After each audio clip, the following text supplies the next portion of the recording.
أعوذ بالله من الشيطان الرجيم. بسم الله الرحمن الرحيم. وصلى الله على سيدنا محمد وعلى آله وأصحابه أجمعين. اللهم لا علم لنا إلا ما علمتنا إنك أنت العليم الحكيم. yan da ke tare da mu a daidai wannan lokaci, assalamu alaikum wa rahmatullahi wa barakatu. Barkanmu da sake saduwa a cikin wannan shiri na majalisin malamai, wanda gidan talabijin na DITV da kuma Alheri Radio ke kawo maku shi a kowace rana irin ta yau, wato ranar Alhamis, kuma a daidai irin wannan lokaci, wanda muke fara karfe 9 na dare mu gama shi karfe 11 na dare. Kuma kamar yadda masu bin shirin suka sani, shirin majalisun malamai shiri ne wanda Alhaji Dr. Yahuza shi yake daukan nauyin gabatar da shi daga aljihunsa, wanda gaba ɗaya muke haɗuwa wajen yi masa addu'ar alsaka mai da alkhairi. Kuma kamar yadda jama'a da ke bin wannan makaranta suka sani, shirin majalisun malamai yana gayyato malamai, imma dai malaman da ke cikin garin Kaduna ko na wajen garin Kaduna don su zo su yi mana karatu na kimanin awa guda ko wani abu mai kama da haka da kaɗan, sannan bayan sun gama karatun sai kuma a saki layi ko layuka don bugo waya a ma malamai tambayoyi akan abin da suka mana karatu a kai. Don haka a wannan zama na yau shi ma 17 ga watan Zulhijja, watan 12 hijira ta manzon tsira annabin rahama sallallahu alaihi wa sallam 1436, wanda kuma ya zo daidai da 1 ga watan 10 a kalanda ta miladiya 2015. Allah cikin ikonsa da yardarsa da kuma rahamarsa ya ba malamanmu guda biyu damar halarta wannan majalisi bayan gayyatar da muka yi musu, waɗanda kuma dukkaninsu mazauna cikin garin Kaduna ne. Hannun dama na akwai a Sheikh Musa Yusuf Asadu Sunna. Akar makalla, assalamu alaikum. Zo lafiya. Alhamdulillah. Sannan ɗaya bangaren kuma akwai Sheikh Khamis Al-Misri. Akar makalla, assalamu alaikum. Zo lafiya. Alhamdulillah. To kamar yadda na gabatar da malamai waɗanda suke bin ma a akwatunansu na talabijin sun ga malamai waɗanda za su yi mana karatu a wannan zama na yau insha Allah ta'ala. Waɗanda kuma ke biye da mu a rediyo sun ji muryar malaman da za su yi mana karatu a wannan majalisi ne insha Allah ta'ala. Maudu'in da muka roƙi malaman dukkan su biyu su yi mana karatu a kai maudu'i ne da yake da alaƙa da imani. Amma kuma tun da shi maudu'i na imani yawa ke gare shi, a ciki sai muka ɗauki ƙaddara. Me ce ƙaddara? Me ake nufi da ƙaddara? Yaya shari'a take kallon ƙaddara? Me ke tsakanin ƙaddara da ganganci ko aikin shaidan? Duk waɗannan wasu abubuwa ne da wanda yake tare da mu zai ji su a cikin karatun da malami za su yi mana. Amma da farko za mu ba malam Khamis Al-Misri dama ya fara karantar da mu a rukunan imani tukunna, domin ya nuna mana yadda ƙaddara take ɗamfare da imani. Zai karanto mana su ya kowanne sharhi daidai gwargwado har ya zo zuwa ga abin da yake shine maudu'in mu, wato ƙaddara a matsayinsa na rukuni daga cikin rukunan imani. أكرمك الله بسم الله. أعوذ بالله السميع العليم من الشيطان الرجيم. بسم الله الرحمن الرحيم. الحمد لله رب العالمين. والعاقبة للمتقين ولا عدوان إلا على الظالمين. صلاة وسلاما على خير الأنام محمد صلى الله عليه وسلم. وبعد أن كده مصري السلام عليكم ورحمة الله وبركاته. Alaikum salam wa rahmatullahi wa barakatuh. To kamar yadda malam mai gabatarwa ya faɗa, ana Abdulrahman, kaddara wato kalma ce ta larabci. Domin akwai kalmomin da yake istiwaji aka yi shuɗanya tsakanin Hausa da Larabci.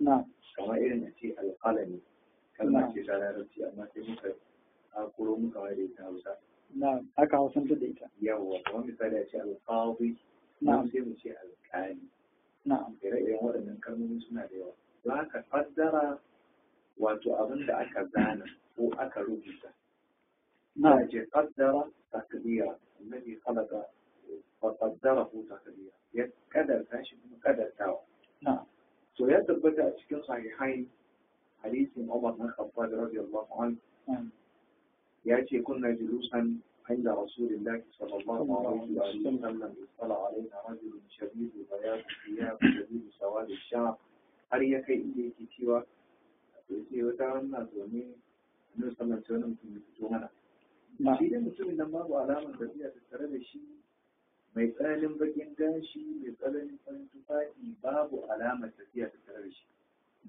sai zai fara tambayan annabi a wani abubuwa daki daki menene menene imani Umar ya ce radiyallahu anhu wato fa a gidna lahu sai mutumin muka yi mamakin sa ya tsalu ko yusaddiqu yana tambaya kuma yana gaggatawa yace wannan imani menene imani yace an tu'mina billahi shine kai imani da Allah subhanahu wa ta'ala wa mala'ikati da imani da mala'ikunsa wa kutubihi wa rusuli da imani da littattafansa da manzanninsa واليوم الآخر kuma rana ta ƙarshe da kuma da qadri khayrihi wa shar sannan kai imani da kaddara alkhairinsa ko kuma sharrinsa to waɗannan rukunai gaba ɗaya Allah subhanahu wa ta'ala ya dunkula mana su can a cikin suratul nisa'i kamar da ya dunkula mana su a cikin ƙarshen bakara amana rasulu bima unzila ilayhi min rabbihi wal mu'minun كل آمن بالله وملائكته وكتبه ورسله. من جنكم يوم يكفر بالله وملائكته وكتبه ورسله واليوم الآخر فقد ضل ضلالا بعيدا. نعم. كذا موضوع إن كنت تسمي مجانا كان شيء قدر. نعم. وتزانا أبو. الله سبحانه وتعالى يا من بيان القدر أولى لجامع. نعم. يأتي الذي خلق كل شيء فقدره تقديرا. Allah shi ne ya halitta dukkan komai kuma ya tsara shi tsarawa a wani wuri ya ce allazi khalaqa fa sawwa wallazi qaddara fa hada Allah shi ne ya halitta ya daidaita sannan kuma ya kadarta halitta ya kyautata ta sannan ya kadarta ta a wani wuri kuma ya ce wa kullu saghirin wa kabirin mustafa da karami da babba zane yake a wurin Allah subhanahu wa ta'ala sannan can kuma ya ce Allah ya alamu ma tahmilu kullu unta wa ma taghidu al-arham wa ma tazdad wa kullu shay'in 'indahu bi miqdar Allah ya san abin da mahaifa take dauke da shi ya san abin da take karawa na lokaci ya san abin da take ragewa kai komai dai yana zane ne a wurin Allah subhanahu wa ta'ala can kuma yake cewa wa ma yu'ammaru min mu'ammarin wa la yunqasu min umrihi illa fi kitab duk wani mutum da zai rayu sannan da mutumin da za a sauye shi daga cikin shekarunsa wannan yana zane a cikin littafi da Allah subhanahu wa ta'ala can kuma yake cewa yamhu Allahu ma yasha'u wa yusbi Allah subhanahu wa ta'ala kan kankare abin da ya so kuma yakan tabbatar da abin da ya so sannan yake cewa wa indahu ummul kitab ko wanda tattafai gaba daya yana wurin Allah subhanahu wa ta'ala ashe da wannan mutum ya fahimta duk wani abu da zai kasance Allah subhanahu wa ta'ala sai ya yarda kuma da nufin shi yake kasancewa ya tabbata a cikin muslim rahimahullah hadisin Abdullah ibn Amr radiyallahu anhuma annabi sallallahu alaihi wa alihi wasallam ya ce qaddara Allah maqadir al-khalq Allah subhanahu wa ta'ala ya kaddarci kadarori na halittu gaba daya قبل أن يخلق السماوات والأرض ب50,000 سنة. جباني يعني سما ده كذا ده شكله 50 وكان عرشه على الماء. العرش سيأكل من شيء ده سيأكل ruwa.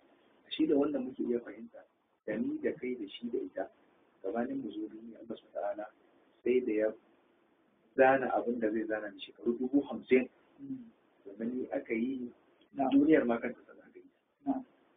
har wayo ya tabbata a cikin Muslim rahimahullah hadisin Abdullah ibn Mas'ud radiyallahu anhu wata rana Ummu Habiba matar ko kuma diyar Abu Sufyan radiyallahu anhu daɗi yayi mata daɗi tare da mijinta manzo Allah sallallahu alaihi wasallam sai take cewa Allahumma matti'ni bi zawji rasulillah Allah ka ji yadda ni daɗi da mijina manzo Allah sallallahu alaihi wasallam wa bi abi Sufyan ka ji yadda ni daɗi da mahaifina Abu Sufyan wa bi akhi Muawiya ka ji yadda ni daɗi da ɗan uwana Muawiya sai annabi ya ce alaihi salatu wasalam laqad sa'alti Allah li ajalin madruba kin tambayi Allah subhanahu wa ta'ala wani ajali wanda yake bugaje wa ayyamin mahduda kin tambaye shi kwanakan da yake kira dubu ne wa arzaqin maqsuma kin tambayi Allah subhanahu wa ta'ala wani arziki da yake rubutacce annabi sai sake mata bayani sallallahu alaihi wasallam cewa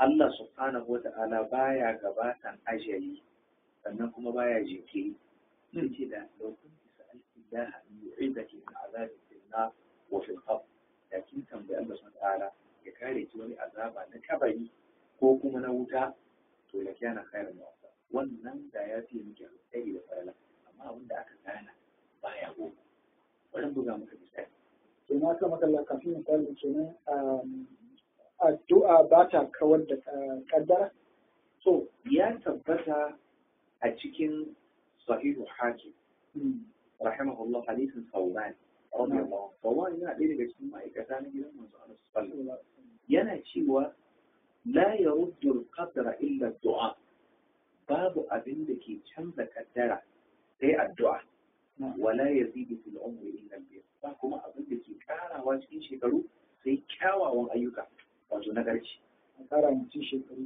malamai sun saba shin karawa na ma'ananci daga shekaru 50 ka koma 80 wasu kashi haka ko ku a'a albarka a cikin rayuwa saboda kamar da ibnu qayyim ke cewa rahimahullah kana iya ganin wani mutum yakan shekara 100 amma kuma fata in ka dauki shekarun ba su shekaru 20 ba wani kana iya ganin shi ya shekara 30 zai koma ga Allah amma in ka duba fa'ida da albarkan da ke ciki na rayuwa to sai ka ga kamar ya tafi shekara 100 don haka sai yake cewa har kullum ka nemi albarkan abu ba yawan sa ba misali kaga kamar alade ne da rago alade yanzu aka ce ka nemo 100 an baka aiki amma kuma yadda alade ke haihuwa ya fi yadda tinkiya suke haihuwa amma yanzu aka ce ka samo raguna 1000 kai tsaye ka san inda za ka je ka rakito su wancan ya fi wannan haihuwa amma saboda Allah ya yi wa wancan albarka amma bai yi wa wannan wani yana fahimta to mu koma kan al'amarinmu na kan dara wato ina son fito da masu warare abin karara don mu fahimci cewa yawa abinda Allah sun tala shahada baya kankaro abinda kuma bai zana ba bai zana dauki misali kamar na san kana da MTN line to line ka na MTN idan zaka yi recharge idan zaka sa kati ai ka kan danna star 325 kar ka danna star 555 sannan star ko sannan sai ka sa pin na gobe to wannan formation din wannan tsarin to mukaddar da za ka ɗauki shi ka aiwatar da shi a below line ko kuma zen airtel kana ga wannan credit unit da kake so ka sa zai shiga to saboda ai wannan tsarin yadda aka yi mishi ba zai anshi wani sako ba idan ba ukun nan biyar aka samu ka fahimta sannan ka ɗauki tsari na jirgin ƙasa jirgin ƙasa wani abu ne wanda bature ya zauna yi shi sai mishi tsare shi to abin da yake ga karafuna na sanya mata to yanzu ka gwada ɗauke karafunan ka gani a hanya ka bashi zai dabi to saboda tsarin shi haka aka yi masa to kuma haka tsarin bayi da duniya yake a wurin Allah subhanahu wa ta'ala Allah ya ce wa inda kuma fatihul ghaibi la ya'lamu illa hu wa ya'lamu ma fil barri wal bahr wa ma tasqutu min warqatin illa ya'lamuha wa la habatin fi dhulumatil ard wa la ratbin wa la yabisin tsananin tsari irin Allah sau ta'ala ya kai da bishiyar da suke gidan kamala Allah sau ta'ala ya san yawan ganyenta wanda ya faɗi wanda ya san dalilin faɗinsa wanda ya saura Allah ya san dalilin zamansa kuma inda ya faɗo Allah sau ta'ala ya kai da zai kuma shi sa masu yi magana suke ce da kato kamdin masu ƙa'ilatun lahu inna hayata da ƙa'iƙon wasa wani bugun zuciya ta buga ta dawo ta kai ta dawo tana alamta maka cewa rayuwar nan 'yan mintuna ne da kuma sa'o'i فارفع لنفسك قبل موتك ذكرها فالذكر للإنسان أمر ثاني استفيدوا فإن كثيرا تتأيك الخير وأتقي جدي قدر إذا أن الله سبحانه وتعالى وكان أدم kuma bai isa ya tsallake ta ba duk abin da aka zana dan adam bai isa ya tsallake ba kuma duk abin da ka gan shi Allah subhanahu wa ta'ala ya san da zama sai dai bayani da kai baya kaɗan cewa addu'a tana da tasiri a kan haka annabi sallallahu alaihi wasallam saboda addu'a tana da matakai guda uku da hadisi ya nuna ko dai yanzu ka yi ai maka ka roƙa yanzu nan a alza a biya bukata ko kuma a jinkirta wa mutum kan zuwa qiyamus sa'a ko kuma idan musiba za ta sauka to fa yalqahu du'a sai addu'an ta tunkare shi fa ya talija ila yawm qiyamah sai su sama har zuwa ra'al qiyamah to shi sa addu'a tana da tasiri kan abin da ya shafi kaddara to ba na son yi bayani a san saboda malam zai yi bayani amma malamai kusan a ciki sun karkata ta to sura arkanul iman imani da Allah subhanahu wa ta'ala da mala'ikunsa, da manzanninsa, da littattafansa, da kuma rana ta ƙarshe. Da mutum zai goce ya fita daga cikin guda shidan nan ya ce ya yarda da biyar bai yarda da guda ɗaya ba, wannan ba musulmi ba. Dole sai ya yarda da su jimlar da mai da hadisi ya kawo. Musamman ma kuma ɗin nan ƙaddara. Shi sa Abu Ja'far al-Tahawi yake cewa rahimahullah yace fawailun liman tsara lillahi fil qabri khasima boni da wahala da tirere ya tabbata ga wanda yake ja da Allah subhanahu wa ta'ala cikin qadar ya zo a cikin Isra'iliyat an ce ya zo a cikin Zabura Allah subhanahu wa ta'ala ya cewa ibnu adam anta tuhibbu wa ana uhibbu kai dan adam kana so ni ma ina so fa in sallamta li ma uri istaraht wa araht in ka sakan mani ni abin da nake so za ka huta kuma za ka huta inda Allah subhanahu wa ta'ala wa in amrita an tusallima li ma urid in ka ki sakan mani abin da ni nake so wa izzati wa jalali na ranti da kudura ta da buwaya ta la usalli sanna alayka dunya zan daura maka duniya tarkudu fiha wasd al-wahsh al-bari zaka kace rere cikin ta kamar yadda dawakan daji suke kaiwa su dawo sun mala'iku illa ma'uri sannan babu abin da zai faru sai ni abin da nake so wato Allah zai saka maka duniya ka same ta amma ba abin da zaka samu sai abin da shi Allah so kenan za a daura wa mutum duniya wahala ka same shi wani ta kai komo amma bai same ta ba ba shi da yadda Allah ba shi da samun duniya kuma ba abin da zai faru sai ni idan abin da nake so shi yasa ibnu qayyim ke cewa wannan magana to ujibu ne jidda magana tana bani sha'awa yana cewa ka yi abin da ake so sai ka samu yadda kake so ba nan magana ka bi Allah subhanahu ta'ala sai maka yadda kake so sannan ka yi yadda kake so kai kuma sai ka ga yadda baka so ka fahimta shi yasa wai wani da yake mai cewa in litulito bi arba'in ma sullito illa li shiddati shiqwati wa alai إبليس والدنيا ونفسي والهوى كيف الخلاص وكلهم أعداء. أما في guda hudu yace duk an mana ibtila'i da su saboda tsananin rashin kashin arzikina da kuma wahala ta ga shedan ga iblis ga zuciya ga duniya yaya zan da waɗannan ababe kuma kowannen su baki na ne kaga shi kenan idan ɗan adam ya fahimci abinda aka zana zai karkaru abinda aka kankare bai da to zai huta kuma zai samu alhamdulillah kai malam bari barka huta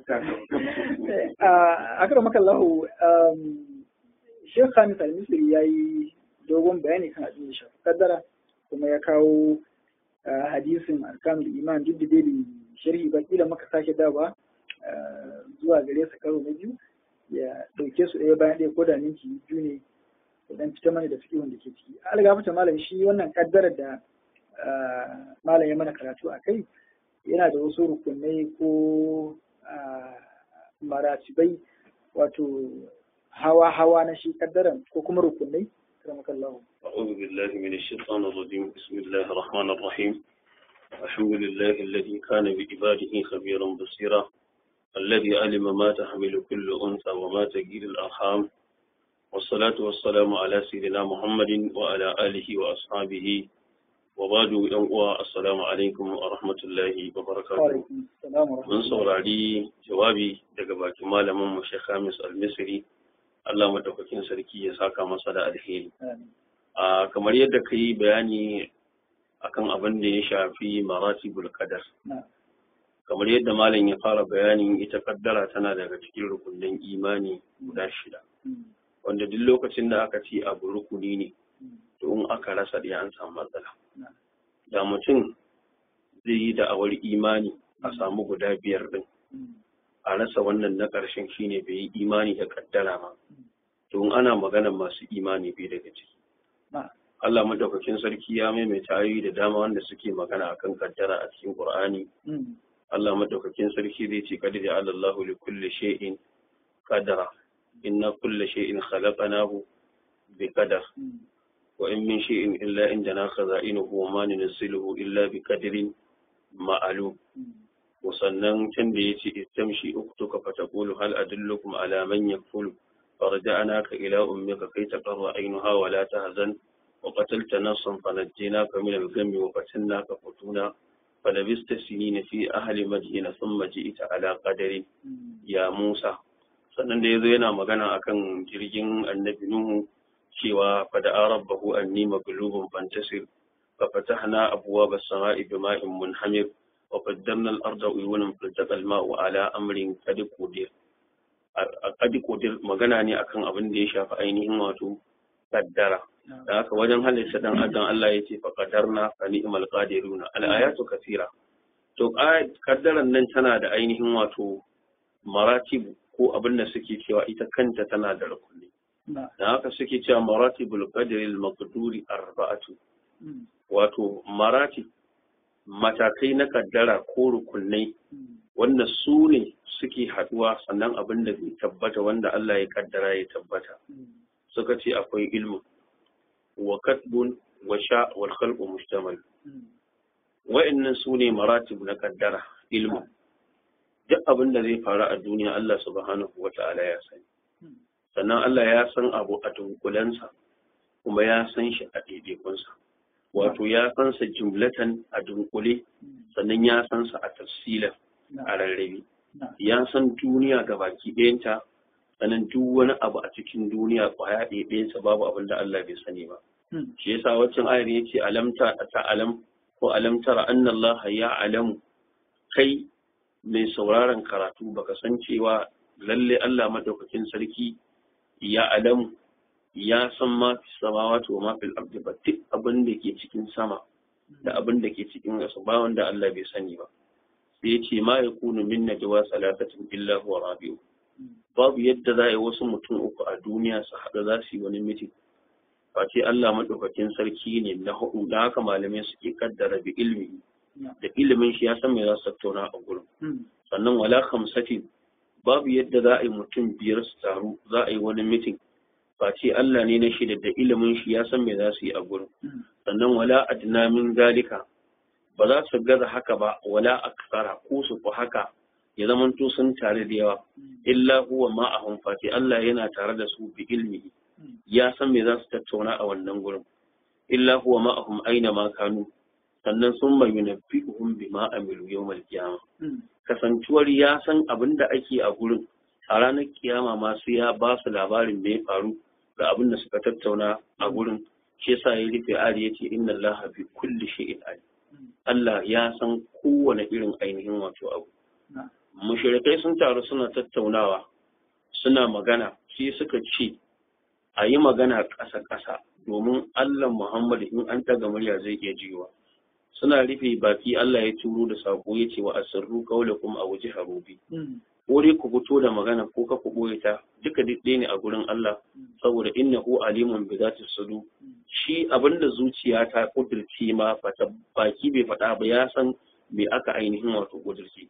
Shi yasa zai sha faɗa ya ce wa in tajhar bil qawli fa innahu ya'lamu sirra wa akhfa. Allah ya san abin da yake boye, ya san abin da ainihin wato ke bayyane. To wannan duk abin da zai faru a duniya, al-ilmu, Allah ya san abin tun kafin abin ya faru. Da yake nan shine ilmun wa sha bayan ainihin wato al'ilmu sai ainihin wato mashi'a ko ilmin washa, sannan bayan al'ilmu sai ainihin wato alkitabatu, rubuta abu. Kamar yadda malam ya fara bayani, Allah madaukakin sarki ya san an rubuta kowane irin abu tun kafin ma a halitta abu. Shi yasa yace ma asabakum min musibatin fil ardi wala fi anfusikum illa fi kitabin min qabli an nabra'aha. Babu wani abu da zai same ku akan ku na musiba ko a cikin kasar ku face yana cikin littafin Allah kauni kadari, wato lauhil mahfuz, wanda shine asalin littafin da a tanne aka rubuta komai. Illa fi kitabin min qabl an nabara, Allah ya ce yana rubuta a cikin wannan littafin tun ma kafin mu ainihin wato halicce. To duk abin da zai faru a duniya bayan Allah ya san abin, sannan na biyu ya sa an rubuta abin tun kafin abin ya faru. Sannan na uku shine ainihin wato almashi'a. Allah ya ga dama abu ya ainihin wato faru. Shi yasa dai ce wa rabbuka yakhluqu ma yasha'u wa yafta. Allah shi yake halitta abin da ya ga dama kuma ya zaɓe shi. Da haka yace ma kana lahumul khira subhanahu wa ta'ala amma yushriku.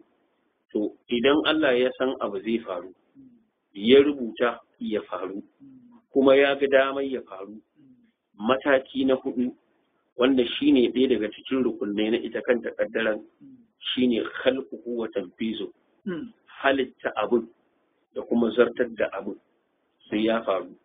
Idan Allah subhanahu wa ta'ala ya halitta abin, ya zartar abin ya faru, to dukkan wanda waɗannan abubuwan guda hudu suka cika a kansa babu wanda ya sai hana abu faruwa a duniya kuwa. Allah ya san abu zai faru, ya rubuta ya faru, ya ga damar ya faru, ya kuma halicci abin kuma ya zartar su ya faru, babu wanda ya isa ya hana ainihin wato abu faruwa. Shi yasa duk wani wanda yake da hankali, idan Allah madaukakin sarki ya cika waɗannan abubuwan guda hudu akan abu, to sai abu ya faru sai a kama to ai da an yi kaza, ai da an yi kaza, ai da kaza aka yi, ai da kaza aka yi. Ba kuma yadda za a inda Allah ya riga ya cika waɗannan abun guda hudu akan abu sai ya faru, to ba kuma wanda ya sai hana ainihin wato abun faruwa. To sannan a wajen takadiri din kaddara abu suka ce ثم المقادير ميثاق وفي أصل. akwai ainihin wato kaddarawa na ainihin wato na fil azal. Na fil azal shine abinda Allah ya kaddara tun kafin ya halicci sammai da kasai. Sannan akwai taqdirul mithaq shine abinda aka yi na kaddarawa a lokacin da ƴaƴan annabi Adamu ke bayansa. Wa idh akhadha rabbuka min bani adama min zuhurihim ذريتهم وأشهدهم على أنفسهم ألست بربكم قالوا بلى. lokacin da muke bayan annabi Adamu, Allah ya kaddara abin da ya kaddara a wannan lokacin, a lokacin da ya ce ba ni ba ne ubangijinku, kowa ya ce Allah kai ne ubangijinmu kuma kai ne wanda ka cancanci ainihin wato abota maka. To bayan at-taqdirul azali, sannan at-taqdirul misaqi, sannan kuma akwai ainihin wato at-taqdirul umri, abinda Allah madaukakin sarki ya kaddara wanda zai faru a rayuwar ɗan adam, wanda wannan lokacin da ake turo mala'ika ya yi rubutu tun mutum na cikin cikin mahaifiyarsa, dogo ne ko gajere ne, fari ne ko baki ne, mai kiba ne ko mara kiba ne, wane ne, kyakkyawa ne ko mummuna ne, mai arziki ne ko marashin arziki ne, duk wannan za a kaddara wannan ainihin wato a wannan lokacin, wanda wannan shine at-taqdiru ainihin wato umri. Sannan akwai kuma ainihin wato at-taqdirul hawli, abinda ake kaddarawa na shekara, wanda shine abinda Allah madaukakin sarki ya faɗa a cikin suratul dukan, a cikin daren lailatul qadr da Allah ya ce inna anzalnahu fi lailatul qadri wa ma adraka ma lailatul qadri. To wannan daren da Allah ya ce fiha yufraqu kullu amrin hakim, to a ciki ne ake kaddara abinda zai faru na ainihin wato shekara. Sannan akwai kuma ainihin wato abinda suke ce masa at-taqdirul yawmi, abinda Allah madaukakin sarki yake kaddarawa kullun a kowane wuni ne zai faru. Shine yas'aluhu man fis samawati wal ardi kullu yawmin huwa fi sha'an. Saboda Allah subhanahu wata'ala a cikin kowane wuni yana cikin sha'ani, ya kaddara abin da yake so, ya tabbatar da abin da ya ga dama subhanahu wata'ala. Wannan yana daga cikin ainihin wato maratibu da kuma ainihin wato gwargwadon abin da Allah madaukakin sarki yake ainihin wato kaddara. To dukkan abin da Allah madaukakin sarki ya hukunta ya kaddara cewa su ya faru, to sai dai idan ya riga ya faru, sai dai daga baya bayan ya faru sai a zo a ce to ai da an yi kaza, ai da kaza akai, ai da kaza akai, ai da kaza akai. Shi yasa kaga kaddara wani sirri ne daga cikin sirrika na Allah. Shi yasa ba a so mutum ya matsa bincike a kai. Dan idan aka matsa bincike matsala za a samu. Shi yasa kaga an lizunta maka kai imani da kaddara amma kai aiki da shari'a. Saboda in aka bude maka wani abu a zahiri idan aka yi wani abu yanzu a babun abin da Allah ya kaddara sai ka ga abin ya rudar da kai baka ka gane kan abin ba. Amma inda za a bude maka kaddara ce da Allah zai bude maka abin kuma za ka sha mamaki. Yasa wasu suke cewa wai an sanar da Musa ilimin zahiri, an sanar da Khidir ilimin baɗini. Wannan maganan ba gaskiya bane. Shi annabi Musa an sanar da shi wani abu na shari'a, shi kuma Khidir wani abu ne na kaddara Allah ya buɗa masa. Lokacin da aka yi ma annabi Musa bayani ai ya gane, ya fahimci yadda abun yake. To wannan ne yake sawa kaga wani Allah subhanahu wata'ala ya ɗauki tarin kuɗi ya bashi, wani kuma kaga ya hana shi. Kaddara ce ta Allah. To da za a buɗe maka sirrin da yasa aka ba wannan da sirrin da yasa aka hana wannan zaka sha mamaki. Kamar yanzu kuna zaune a cikin masallaci ana karatu, wani mutum yana gefen ku kai kaga wasu sun shigo da sanduna sun kama shi suna ta dube shi, a hankalinka zai tashi. Kaga mutum yana masallaci dakin Allah amma a biyo shi a ta duka. To a daidai wannan lokacin da za a miƙe maka bayani a ce maka ai wani ya kashe ya gudu yake zaune a masallacin, za ka gane cewa abin da aka biyo shi aka mai shi ma an yi daidai. To wannan yana daga cikin asararu na kaddara wanda Allah subhanahu wa ta'ala yake kaddara wasu abubuwa kuma ya bar ma kansa sani shi subhanahu wa ta'ala babu wani abu da zai yi ba ce akwai dalilin da ya saye shi kuma akwai hikima cikin yin sa, ko mutane sun sani ko ba su sani ba, ko sun gane ko ba su gane ainihin wato haka ba. Aka maka lauka ce idan kaddara su zo babu kira alzirfa bincike. To kamar yanzu wannan abin da ya faru a Saudiya na rasuwan mahajjatanmu, kenan shari'a ta hana a yi bincike akan abin da ya faru, kuma ya musulmi zai kalli abin a babi na kaddara. Wannan matsalar da ta faru abu ne wanda Allah madaukakin sarki ya kaddara shi, babu wanda kuma ya isa ya hana ainihin wato faruwa. Yasa na yi mamaki kwaran gaske kowa ya san cewa matsala ce ta addinin musulunci. Aikin hajji ɗaya daga cikin shika-shikan musulunci ne guda 5. Ba yaƙi ake yi ba tsakanin wata ƙasa da ƙasa, amma da wannan matsalar ta faru sai ga ƙasar Iran ta ɗauki ƙara, ta je ta kai Majalisar Ɗinkin Duniya, ta ɗauki ƙara, ta je ta kai Kotun Duniya. Majalisar Ɗinkin Duniya ba za ta iya dawo da rayukan mutanen nan ba, sannan Kotun Duniya ba za ta iya dawo da rayukan mutanen nan ba. Sannan a nan gurin abin da nake so in ci a kansa, wannan wata kaddara ce ta Allah. Abin da yasa za ka iya gane wata kaddara ce ta Allah wanda mutane ba za su iya hana aukuwan haka ba. Abu na farko shine tambihin da zan yi akan wannan gaba shine idan al'amari ya zo wa mutane na tsoro ko aminci sai su dauki su yada. Allah ya ce wa idza ja'ahum amrun min al-amn aw al-khawfi adha'u bi. In wani al'amari ya zo wa mutane na tsoro ko aminci sai su dauki abin sai su yada kawai. Sai ya ce walau radduhu ila rasuli, da za su mayar da abin zuwa ga annabi wa ila ulil amri minhum, da kuma wanda yake shugabanni ne a cikin su malaman addini, to la alimahu alladhina yastanbitunahu minhu, da wanda suke istinbadi suke yin nutso a cikin kogin Qur'ani da hadisi su gano abin da kowa ba zai iya ganowa ba, da sun zo sun wa mutane bayanin yadda abu yake. To ka kalle yadda Allah ya jarraba al'umma da zaran abu ya faru kawai sai a dauki abu ai ta intishalin sa ai ta yadawa, da abin da ya kamata a yada da abin da bai kamata a yada ba, da daidai da ba daidai ba, ba abin da ya dame sai a ci gaba da daukar abin a yada. Abu na biyu karkashin wannan shine wajibcin tabbatar da abu kafin ka yada shi. Dan yada abu baka tabbatar da shi ba yana cikin wala taqfu ma laysa laka bihi ilm. Duk abin da baka san shi ba to kada ka bibiye shi, domin inna sam'a ji wal basara, da abin da dan adam ya gani da abin da zuciyarsa ta ƙudurce a kansa dukkansu ababen tambaya ne wanda Allah subhanahu wa ta'ala sai ya tambayi ɗan adam a kan shi.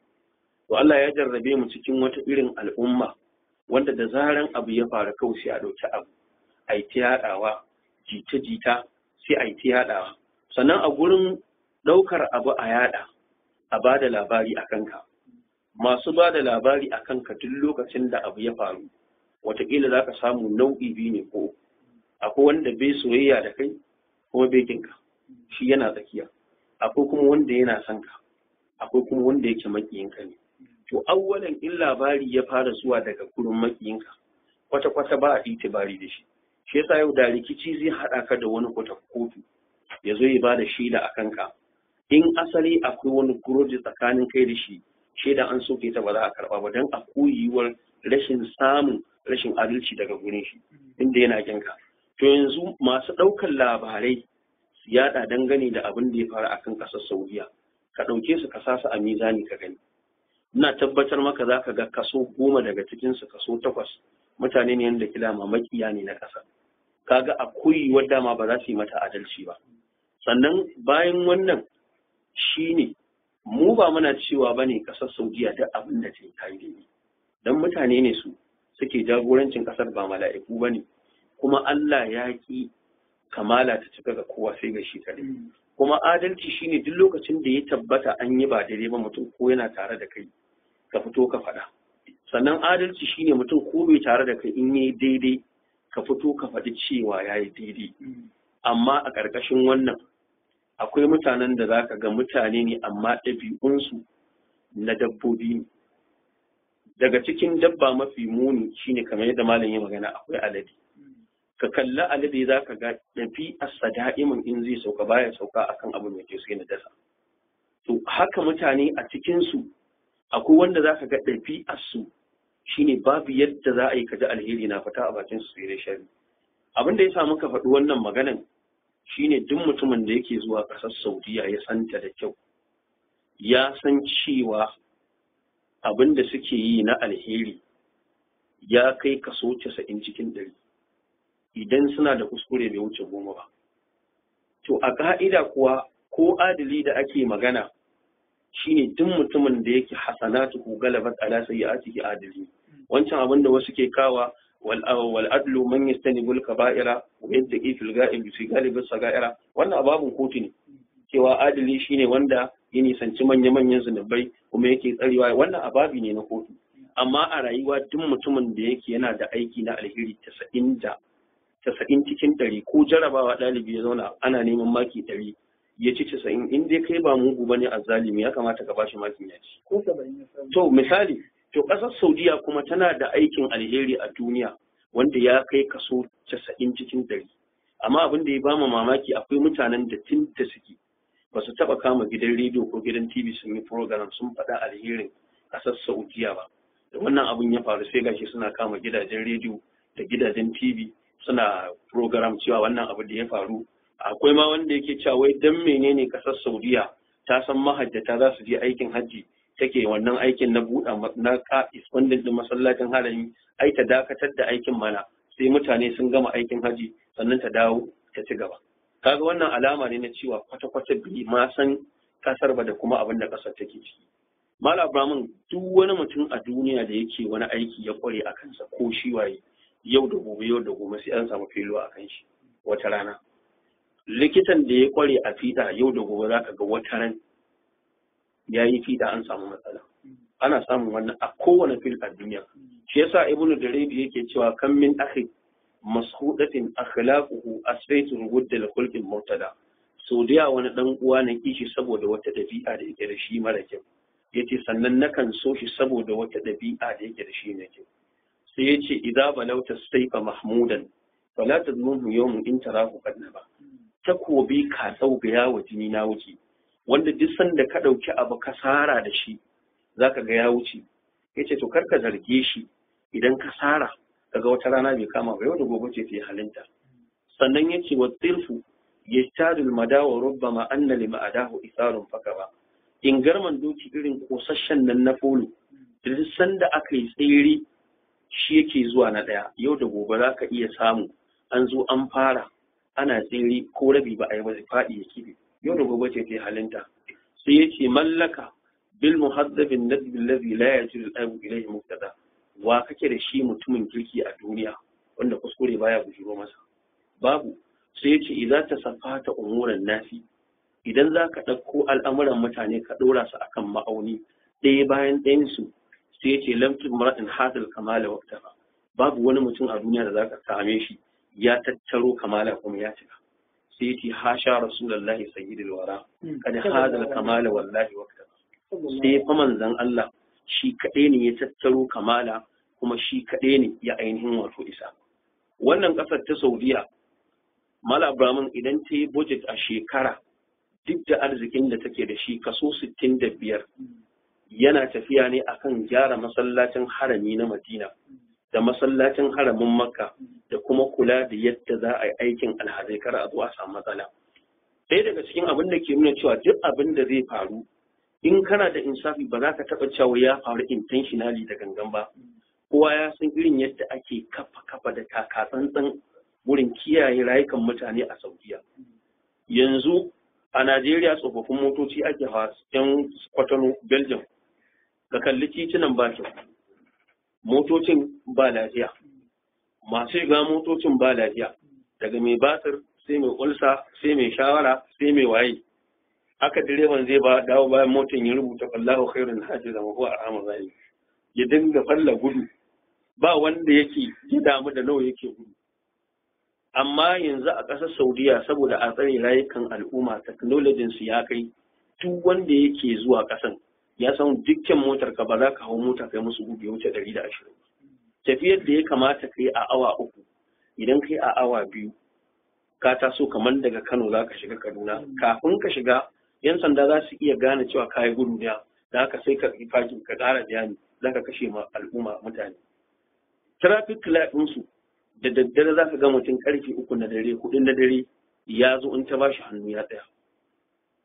tsaya nan kuma har da gora da komai ake amma mutane ba sa tsaya don a kiyaye rayukan al'umma to amma tare da wannan da ka ga mutum ya tsaya saboda yana wucewa kawai nan take akwai digital camera da zai hasko ya je ya biya tara ana sane da shi an gan shi to kuma sannan duk wanda ke zuwa kasar ya san idan aka ce an samu matsala a wannan shekara mai zuwa ba za ka tarar da wannan matsalar ba sun yi kwabarin ɗinta amma duk wannan alherin fa da take da shi a yi taro mutum sama da mutum miliyan 2 zuwa miliyan 3 a gama za ka haɗu da mutum ko ruwan sha ba zai ce maka ya nema bai rasa ba amma kuma wai sai kaga mutane sun zo sun rufe idansu ana ta ainihin wato faɗan maganganu wanda ainihin wato bai dace ba da haka ƙarƙashin wannan nake cewa abin da ya faru labaran da ake yadawa asalin kowane labari ƙarya ne sai an samu dalilin da zai tabbatar da shi cewa wai ai dan sarki ne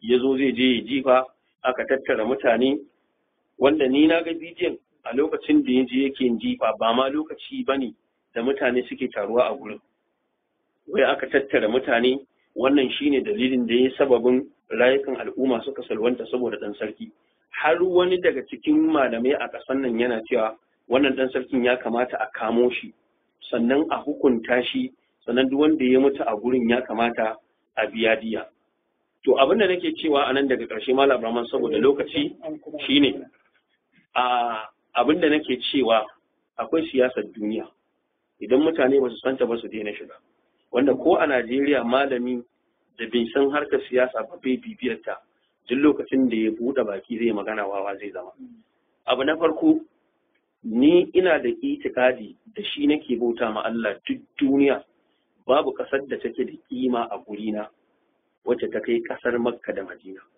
babu kuma duk musulmi na gari na kirki wanda ya yarda da Qur'anin da Allah ya turo annabi da shi ya san cewa babu wata ƙasa da take da kima da daraja da matsayi a gurin Allah subhanahu wata'ala kamar kasar Makka da Madina yasa in ka dauki Qur'ani ka bude zaka ga surorinsa ga baki ɗaya daga makkiyatun sai madaniyatun ba za ka taɓa ganin wani kowane gari a duniya ba to yanzu Qur'anin da mutane ke karantawa cikin kaso 100 a duniya za ka kaso 90 ƙasar Saudiya take buga wannan bai daga cikin alherin da za a faɗa cewa Saudiya tana ainihin wato yi to karkashin wannan har ma lecture ina da shi ranar talata za mu koma karatu a ɗan fodiyo zan yi bayani akan falalar makka da madina dangane da irin waɗannan matsalolin to karkashin wannan Malam Abraman nake cewa siyasar duniya mutane da dama ba su santa ba yanzu a kalli rikicin da ke faruwa a Syria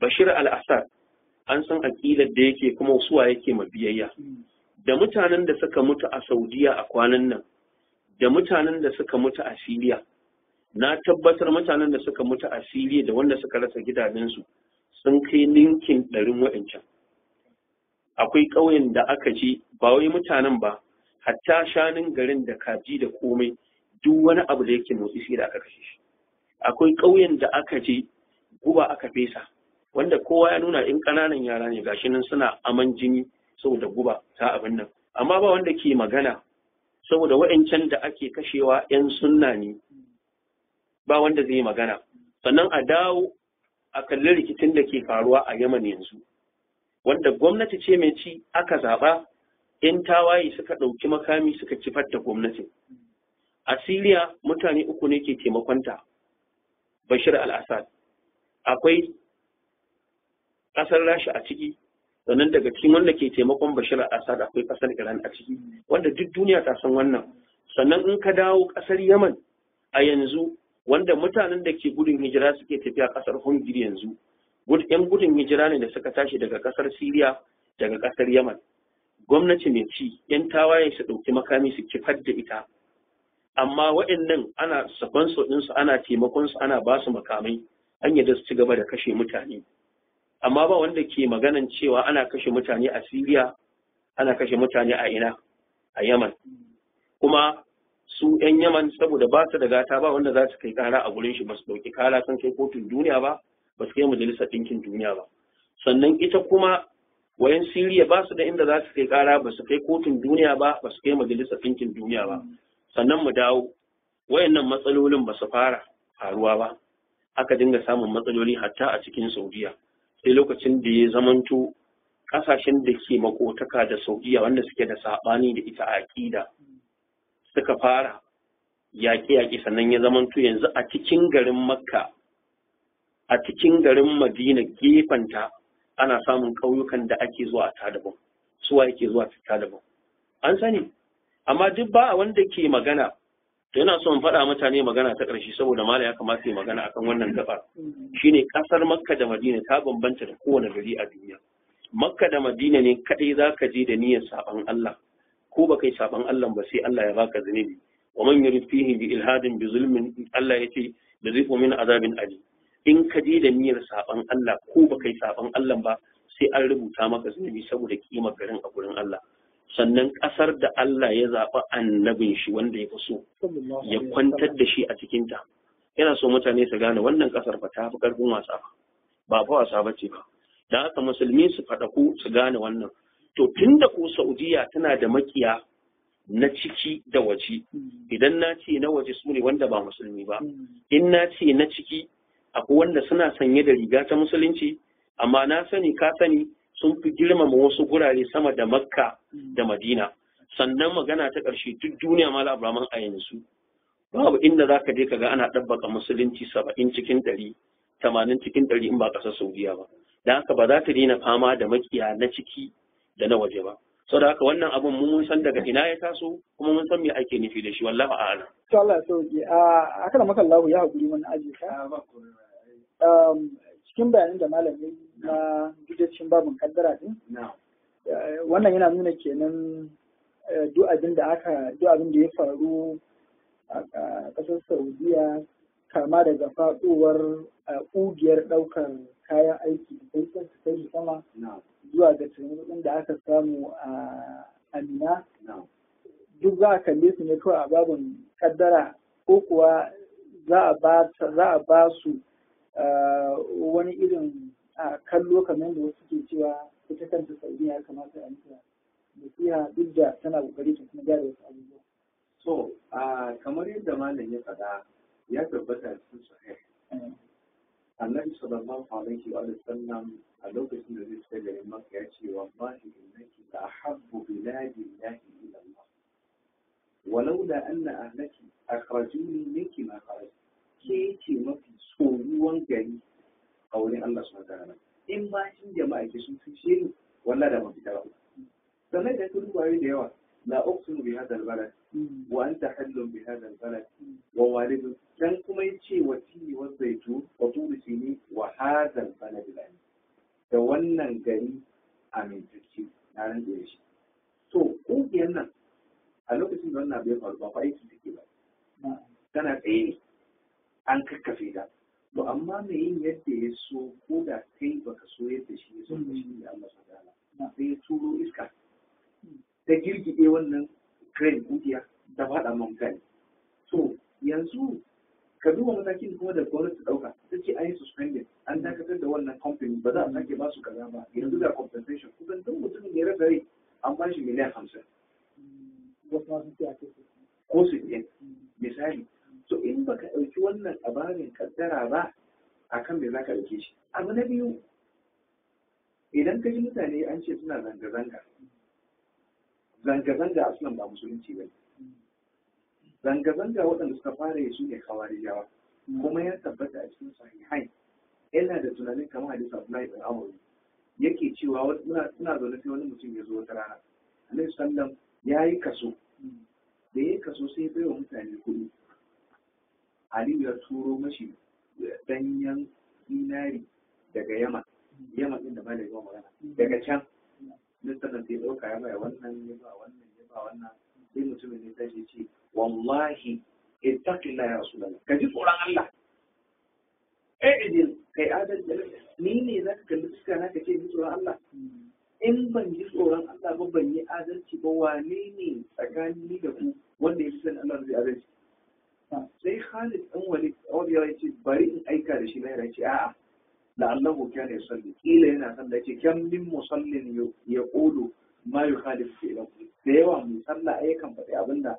yake sabo bakin sa bayan ya ce zan kaga wannan mutum ne to a cikin tsatsan sa za a samu wasu mutane da jiragu suna karatun alqur'ani amma bai wuce bakoshin su idan kuka hada sallar ku da tasu naku wasa ne karatun ku da nasu naku wasa ne azumin su da naku wasa ne amma suna ficewa da cikin musulunci kamar yadda mashi ke fita da cikin maka daga zuriyar shi wannan mutum ana cin shi durkuwar sha to don haka dan mutane sun zo yanzu ka ji an ce an yi zanga-zanga an yi hayaniya an yi ihu jikokin waɗancan mutum ne a lokacin da aka yi yaƙi bari kammala maka annabi sallallahu alaihi wasallam cewa wanda zai kashe wannan mutumin shine Ali radiyallahu anhu da aka zo aka yi yaƙi kawarijawa Ali sai ce ma ka zattu wa makudi ni ban taɓa ƙarya ba abin ƙarya ba ku bincika mutumin nan durkuwar sura mai ɗan kwibi ku binciko min shi suka yi zama bincike suka tsare ba su gan shi ba Ali ce a ku tashi mu je ko da aka je sai ya same shi cikin jama'a an danne shi ya dudduba hahagara sai ce gashi nan wannan shi ne wannan da ne magana to da kaga in ka ji mutum na kawo su magana game da maganar Saudiya ɗayan mutane guda uku ne ko dai jahili wanda shi bai san addini cewa ko kuma munafiki wanda akwai abin da ke masa kai domin kaga ya tabbata cikin sahihai na suna ce hubbul ansari min al-iman son mutanen Madina ba Madinan kanta ba son mutanen Madina ga daga cikin imani ka ce zama da ka kakkausa magana ka yi kaza kaga kishiyar haka akwai munafinci ko kuma abu na mutum da yake azzalimi shi wanda yake babu alkhairi tattare da shi bai san alkhairi ba baya kuma nufin alkhairi domin mutane nau'i biyu akwai wanda aka halicce shi dan alkhairi in bai alkhairi ba baya samun hutu akwai wanda kuma shi an halicce shi dan sharri in ba sharri ne ba kuma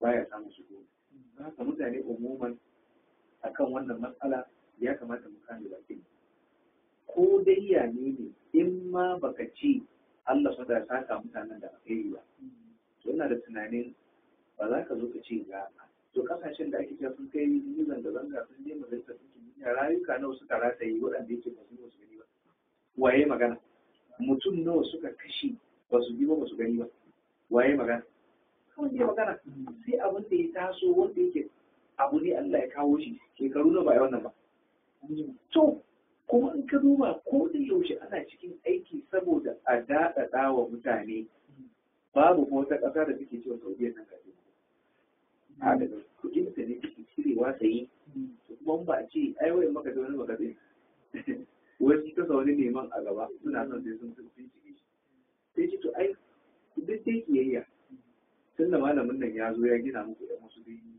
a sama duk kin ku da shi sun ce shegen malamin nan ya yi kokari wai misali in ma bai komai ba kwace shegen malamin nan ya yi kokari to kare wani kiyayya ke to da haka ya kamata mu iya wa bakin mu kare to aka makalla yanzu ne matsayin masu yada waɗannan abubuwa da ake yadawa a WhatsApp, Facebook.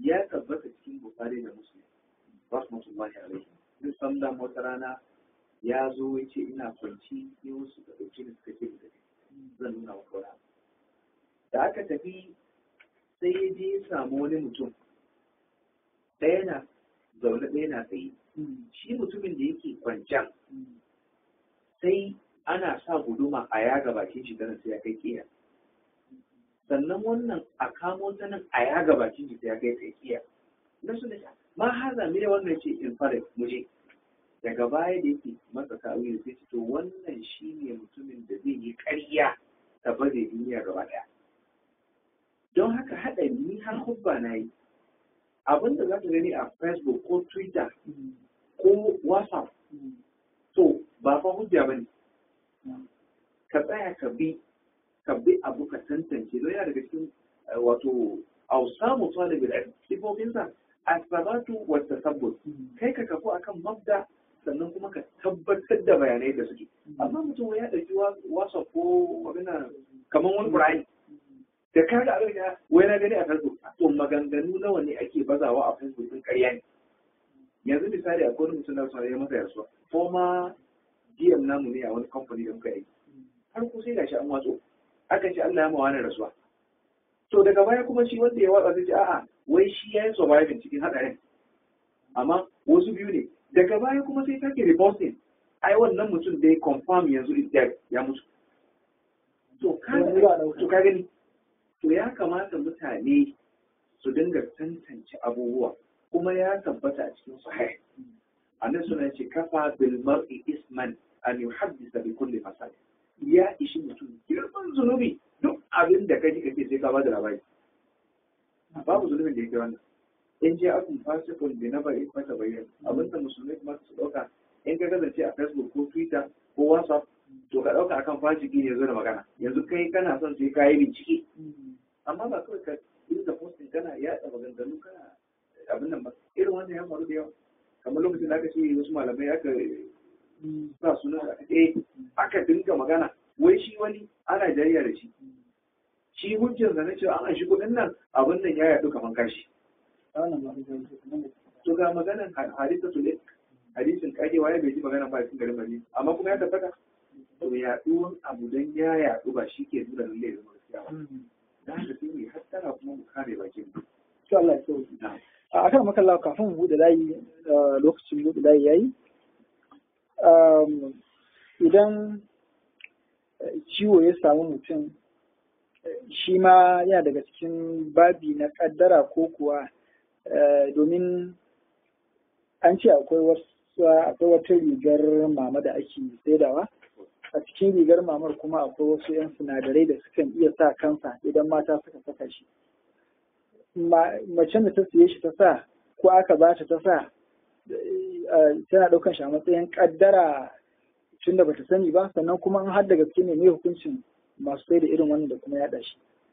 Akwai kaddara akwai ganganci wanda a da ba su sani ba kuma gaskiya abin yana yaduwa yanzu musamman wanda rigumamar da ake samu daga kwanjo za ka samu a cikinta an saka ainihin wato wani ruwa-ruwa da wasu 'yan ƙwayoyi a ciki wanda wannan ƙwayoyin in suka narke ruwan ya ɗan fashe ko ya taɓa rigar maman mace tun ba sa'a ba sai kaga ta kamu da ciwon kansa ya yi sababin wasu an yanke musu mama ɗaya wasu an yanke duka ainihin wato guda biyu to saboda haka shawarar da zamu ba mata a nan wurin idan da wacce duk ta ta siyo ta sa bata sani ba babu ne na kaddara amma yanzu duk wanda ya je kuma ya siyo ya ci gasa to wannan ganganci ne ba yanzu an so kenan alaliba a duba yawa a dudduba in an dudduba an tabbatar ba matsala a sa, inda matsala kar a sa. Wannan shine gaskiyar magana. Hukuncin musulmi ne sai da irin wannan. Hukuncin musulmi mai sai da irin wannan gaskiya ba daidai ba ne. Ya kamata ya zama to abin da zai siyar mai kyau ne, shi ma kan shi mai siyarwa ya yi kokari wajen tantancewa abin da ya gane cewa wannan abin yana da illa zai cutar da al'umma ya cire shi ya wurgar da shi, dan abin da zai samu in ba sa a baribar da zai ce in ya je lahira sai ya yi ainihin wato su. Da haka ni na ba da shawara masu siyar da irin waɗannan abubuwan kafin su siyarwa da mutane abu su tabbatar sun siyar musu da abu mai kyau, kasa cutar da ainihin wato al'umma. Akai maka la zan ƙarin bayani akan wannan. To shi musulunci ko kuma ce al'umma wato ana bibiyar su da abubuwa da dama. Zan iya tunawa a shekarun baya abin da ya shafi act wato always an taɓa samun irin wannan matsala, wato sai aka zo aka sa wani abu don yayin da ta amfani da shi a lokacin al'ada sai ka ta kamu da ciwo irin na daji. To lallai su waɗanda ke jami'ai ne ko dillalai na gwanjo, to muna kira gare su kuma mafi wasu suna jin mu su tantance su bincika, wannan shi ma gudunmuwa ce za su bayar da al'umma. Idan aka tantance duk abin da aka gani wanda yana da matsala, suna da dama su yi bincike daga can me ya faru ya aka yi, in ma da yadda za su yi su jinkirtar da siye da siyarwa tsakaninsu da waɗannan na wani lokaci, wannan abu ne mai kyau. Domin ya faru da ƙasar Denmark a lokacin da suke fatan na sallan duk musulman duniya su a daina ya nido da milo da duk wani product kayan ƙasar Denmark. Ina ji a wata ɗaya sun yi losing kusan $20 biliyan. To a shi kenan kaga mu muna da irin tasirin da za mu in dai har zan siyo kaya jama'a na su cutu to bai da zan siya, ya kamata sai a lura da wannan shi da take. To jama'a masu kallon mu da sauran mu, shirin majalisin malamai ne yake zuwa muku kai tsaye daga nan gidan talabijin na DITV da kuma Alheri Radio. Muna kuma tare ne da a Sheikh Khamis Sa'id Al-Misri da kuma a Sheikh Musa Yusuf Asadu Sunna, waɗanda suka yi mana karatu kan abin da ya shafi ƙaddara, rukunanta da kuma rabe-rabenta. Duk da cewa akwai ƙaddarori da yawa, watakila cikin amsoshin da malamai za su bada za a iya shigar da su ciki. Wasu lokuta mutum yakan yi wani abu daga baya kuma sai ce ai ƙaddara ce ma ta sa shi. Haka ne ya karɓa kallahu, ko mace ta yi aure wata ran sun yi rigima da mijinta sai ƙaddara ce ma ya sa ta aure, shi ma wannan ƙaddara ce ko kuwa malamai za su zai daga baya. Wani lokaci mutum zai samu aiki sai ce shi ban da ƙaddara ma me zai da irin wannan aiki.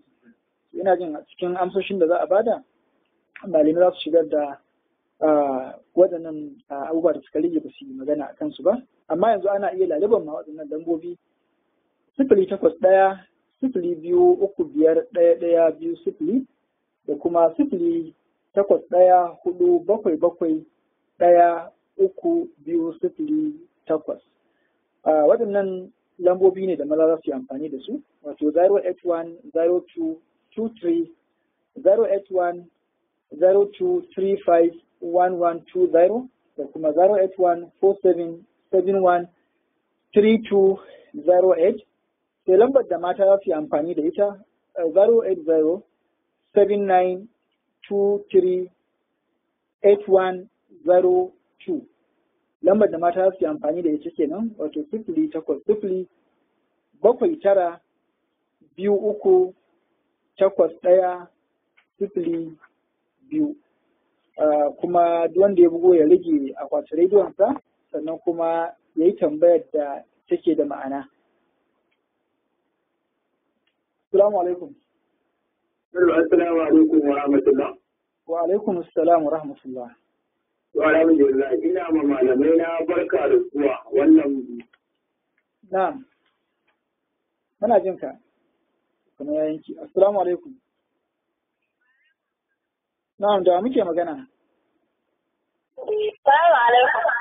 Wa alaikum assalam. Ina jin. Assalamu alaikum.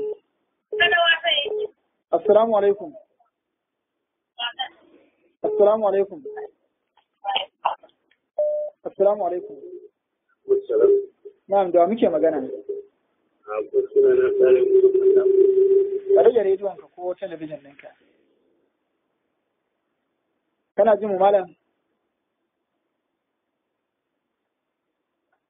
Assalamu alaikum. Amin. Wa alaikum assalam wa rahmatullahi ta'ala wa barakatuhu. Na'am, da muke barka da rai, barka da kokari. yawa barka da yi. Sai da manyan malaman kawai wannan shi ne mai barka da suna musu barka da zuwa. Na'am, barka da yi. Wace magana? Sunayen annabawa ne akan layi. Isa Yusuf Yunus daga nan da ta zara cikin garin da kasa. To, Isa Yusuf muna jin ka. Alhamdulillah, ni da gargado malamai sun yi don bayanai Allah ya saka musu da alheri. Amin. A tambayar da nake da shi da malamai don Allah ya dauki kuma jan hankali. Na'am. A dukkan abubuwan da ya zama duk. Na'am, Malam Isa. Malam Isa kana jin mu? Kamar lamba wayar ka ta. Assalamu alaikum Malam Isa. Assalamu alaikum. Wa alaikum assalam wa rahmatullah. Salamu alaikum. Wa alaikum assalam, da muke magana? Nafisa ce daga Kano. Nafisa daga Kano. Me ce tambaye ki Nafisa? Mun ji malam ya ce yi magana da ke dan da Iblis. To ba mu gane ba akwai bambanci ne tsakanin shaitan da Iblis. Yanzu kina kira mu daga Kano ne? A'a muna Kaduna ne. To shikenan. Malam zai gaya miki bambanci. To mun gode. Assalamu alaikum. Wa alaikum wa rahmatullah. Wa alaikum assalam wa rahmatullah. Wannan da Allah muku barka da warhaka sai da malaman da suka gani. Yawa muna godiya malam. Alhamdulillah malamai da na tare da ku na gida da ku. Alhamdulillah sunana ya haya da zara shi a wurin Dr. Sabina. Na'am. Alhamdulillah da farko dai abin da ya faru a kasar Saudi na mai fatan Allah ya rubuci ya ba hakan shi ne karshen abin da za mu tsara gani irin wannan al'amari. Sannan kuma Allah kuma ta tsarewa. To, lalle tambaya na akan kaddara din nan malam. Na'am. A misali yaro ne ko da lafiya misali da ke ka ɗauka ka kai wurin ƙwararru wanda kana ganin wannan asibitin lalle ƙwararru da aka tara a gurin nan. Ka je ka ɗauki yaro ka kai gurin. Da duk da ƙwararren su sai kasance ga rashin lafiya lalle ga nan amma da kai iyayi amma da su gane lalle yana tare da wannan rashin lafiyan ba. Sai daga baya guri ana ɗauki wannan yaro. Da da shawarwari da aka gane cewa ai maganar na cuta kaza ne gobe sanadiyar da rasuwar wannan yaron. To shi wa'annan zan da ke shi a matsayin kaddara ne ko kai dai menene yana kai kan wa'annan malamai da ayyukan ne kuma sun tare a kai amma ba su gane ba menene matsayin su kuma kaddara ne ko kai ya abin yake. To mun gode kwarai malam ya haya. Assalamu alaikum. Wa alaikum assalam wa rahmatullah. Fatima. Hajara me tambaye ki Hajara? Ina malamai barka da zuwa da fata Allah mai da su gida alaji. Na'am, amin amin. Hajara kamar layin ki ya tsinki. Assalamu alaikum. Assalamu alaikum. Assalamu alaikum. Na'am, da muke magana? Maman Jafar daga Bajiko. To, tambayar ki. Ina masu malam san da zuwa sun zo lafiya. Lafiya lau alhamdulillah. To malam kamar tabbaya kaddara kamar mutum a baka ya aikata wani abu sai ce Allah ya kaddara ta. To shi a matsayin wannan yake. To malam zai gaya miki insha Allah. Malamai za su gaya miki. To alhamdulillah. Allah mai da malamai da lafiya. Amin amin. Assalamu alaikum. Na'am, da muke magana? To malam Yusuf muna jin ka.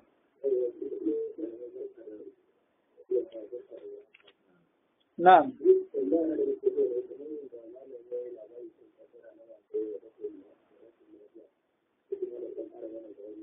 kamar yadda malam ya ce me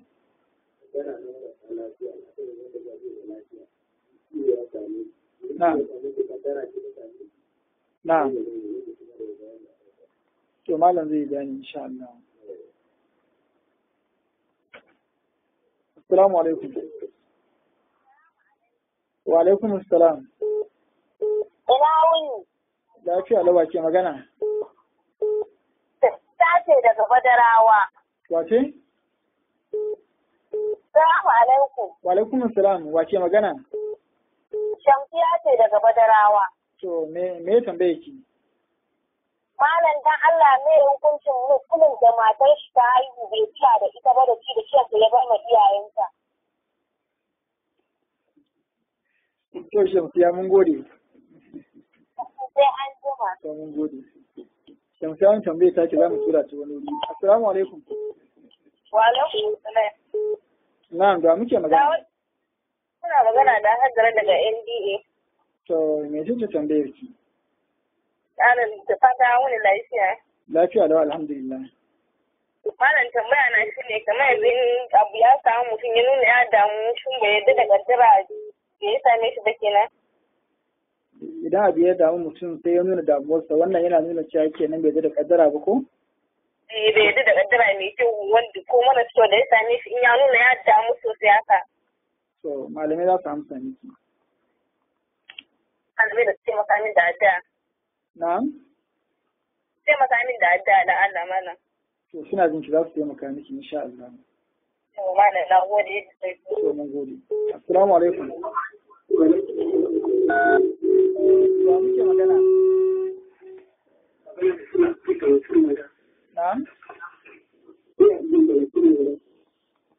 Tudun wadan kawai na ji me sunan?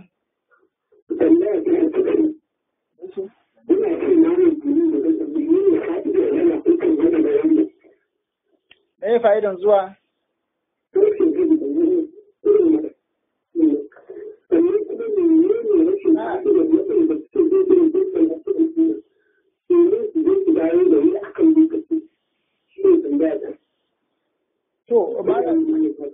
To amin malam. Tambayar ka ta tsinke kuma ba darasi ake akan aikin hajjin ba. Abin da ya faru akan aikin hajji ne shine muka yi magana a kansa. Assalamu alaikum. Wa alaikum assalam. Na'am, da muke magana. Ina da magana da Karimatu Muhammad daga Gwamna Road. To me ya tambaye ki? Ina ma malamai fatan alkhairi kuma ina musu Allah ya ƙara musu lafiya, Allah kuma ya ƙara ɗaukaka mana addinin musulunci. Amin, amin. Kuma mun ji bayani mun gode Allah ya saka musu da alkhairi. To amin, amin. Tambayar ki. To tambaya na a nan shine kamar yadda mutane suke cewa lallai sai an ba da biyan wa'annan mutanen su ma da suka rasu to me ma'anar wannan kuma da suke faɗa. Saboda wa'insan an ba da jiya wai wannan ma mutane sun ce sai an ba da jiya. To malamai za su amsa insha Allah. Da an gode ina musu fatan alkhairi Allah mai da kowa gidansa lafiya. To amin amin. A tashi lafiya. To Allah ya sa. Akal maka Allah ba. Amin. To mun gode kwarai. Bari mu fara da waɗanda muka fara samu. Wannan ya fara magana Isa Yusuf Yunus ya ce shi ne suna annaba ne ko amma magana ta so bata bai gama ba ta yanki Nafisa da Kano duk da yake ta ce tana garin Kaduna malam ne ya magana ta ce malam ya ambaci shaidan kuma ya ambaci Iblis me ya bambanci su da ke ce wato Iblis da duniya da zuciya da kuma rai amma shi ɗan da Iblis sun ma'ana shi da Iblis wanda yake ba shi da arziki shi ɗan kuma wanda aka nisanta duk suna ne guda ɗaya. To ya haya mai gyaran firiji ce yaro ne mara lafiya aka kai shi asibiti kuma asibitin da yake da ƙwararrun likitoci suka iyaka abin da za su yi ba su gano ba sai bayan da ya sannan suka gano abin da yake damun yaron. So wannan ana iya ɗaukar sa a matsayin kaddara ne ko kuwa rashin ƙwarewa su ne duk da cewa ƙwararru ne su. Malam. To a da shi al'amari na mutuwa fa wanda ake so inna tabiba. Na'am. Bi tibbihi wa dawa'ihi la yastafi'u difa'a maqtulin ata. Na'am. Likita da likitan jinsa da ƙwarewarsa bai isa ya tunkuɗe abin da Allah yake turowa ba wanda ya kaddara wa mutum na mutuwa. Sai suka ce malik tabibi ya mutu bidda illazi qad kana yuri ghayruhu fi mamada. Shi kanshi likitan me yasa yake mutuwa duk da maganin da yake rudan wani cewa yana da shi kuma ya rashin lafiya. Ya rashin lafiya. Kenan kaga da yana da iko awwalan tukunne ya fara tunkuɗe abin a kan shi kafin ya tunkuɗe wa wani. Sai ya ce matal mudawi wal mudawa wallazi jalaba dawa wa ba'ahu wa man ishtara. Da wanda ya kirkiro maganin da mai siyar da maganin da wanda za a tura siyo maganin da wanda za a wa maganin babu wanda ba zai mutu ba.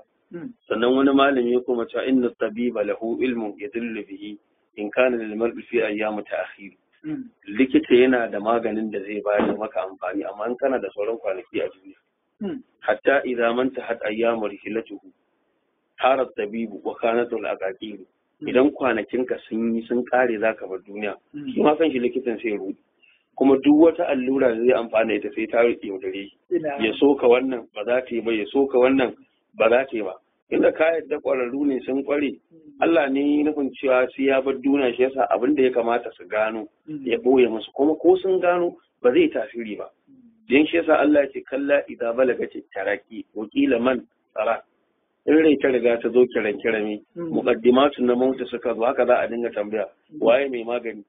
A ɗauki mutum daga wannan asibitin a yi nan daga nan a yi nan, ran ake so sai an kubutar da ita kuma ba za ta kubuta ba. Dan Allah bai kaddara mata dawwama a duniya ba. Shi yasa Allah ya ce wa zanna annahu al-fira, shi wannan wanda ake daune da shi ya tabbatar da cewa dole sai ainihin wato ya bar duniya. Saboda haka ka gane cewa in mutuwa lokacin ta yi likita bai da ikon ya hana wanda lokacinsa mutuwa yi dan shi ma tana kansa dole sai ya mutu. Wannan shi ne. Amma idan misali likita ne ba kwararre ba fil din shi bane. Aka je aka kawo masa matsalar da bai kamata ya tiritin dinta ba. Ya je ya karɓe ta ya tiritin dinta. Kaga wannan ganganci ne. Saboda haka daidai yake da wanda ya yi kisan kai da gangan. Tunda abu ne ba bangaren shi bane. Ya je kawai da mutum da makamantansu kamar mai sai da saniya a kawo mutum yana bukata a sai shi a kwantar da shi kawai. Tunda ga wuka ya iya fawa ya fede shi ai shi ma yana ganin yadda ake shi dan nan ya fede mutum kaga wannan ganganci ne ba labara saboda haka Allah ya samu dai to aka maka zawo ma mun Jafar da Shadadi ko ce mutum ne zai aikata aiki kuma daga baya sai aiki mara kyau sai ya aikata to kuma bari kara masa da wani zai ce kuma aiki shi ne malamai suna cewa la yahtaju bil qadar illa al mu'tabil babu wanda zai kafa hujja da kaddara sai ba mutane. Mutum ya aikata bai ci haka Allah ya so da ni. Ya je aikata ce aini kawai sai dai zan jira sai Allah ya yi. Ba wanda zai faɗi irin wannan magana sai ba mutane. Wanda yake bai yarda da kaddaran ba sannan kuma bai yarda da al'amura na Allah su da.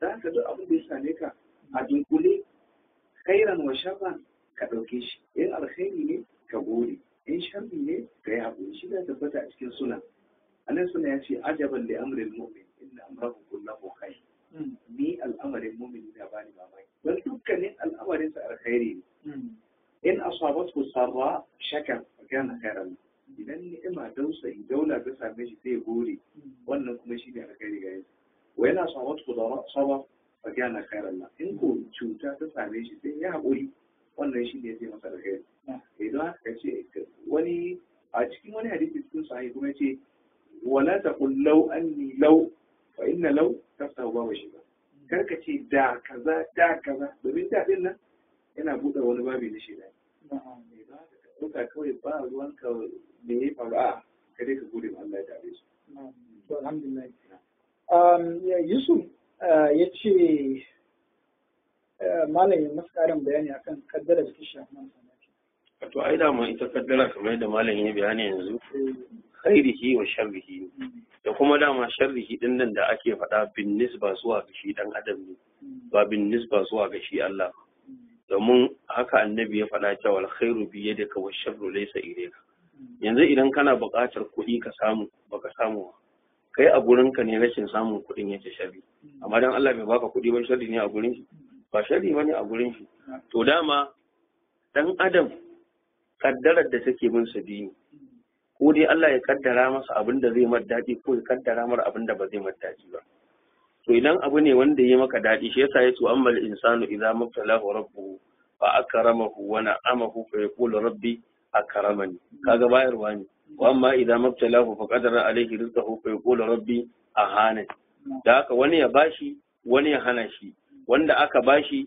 kaddara ce mai kyau wanda aka hana shi kaddara ce mara kyau da haka sai mu da haka wanda aka bashi lafiya yana son wannan ba wanda bai son wannan wanda aka jarrabe shi da ciwo kaddara ce mara daɗi sai ya haƙuri da ita shine kai imani da kaddara mai kyanta da mara kyanta abin da ya maka daɗi wanda kake so da abin da bai maka daɗi maka karama to akar maka lawo bari haɗa maka da wannan tambayar sai shi malam ya shi tunda ka ce mutum ya imani da kaddara mai kyau ce ko mara kyau kamar yadda ya zo a rukunin imani tambayar hajjara ita ce idan abu ya samu mutum sai ya nuna damuwarsa wannan ya nuna cewa kenan bai samu wannan gara ba ka cewa yana da imani. Damuwa iri biyu ne, akwai wacce take dacewa da haddi na shari'a, akwai wacce take fita daga haddi na ainihin wato shari'a.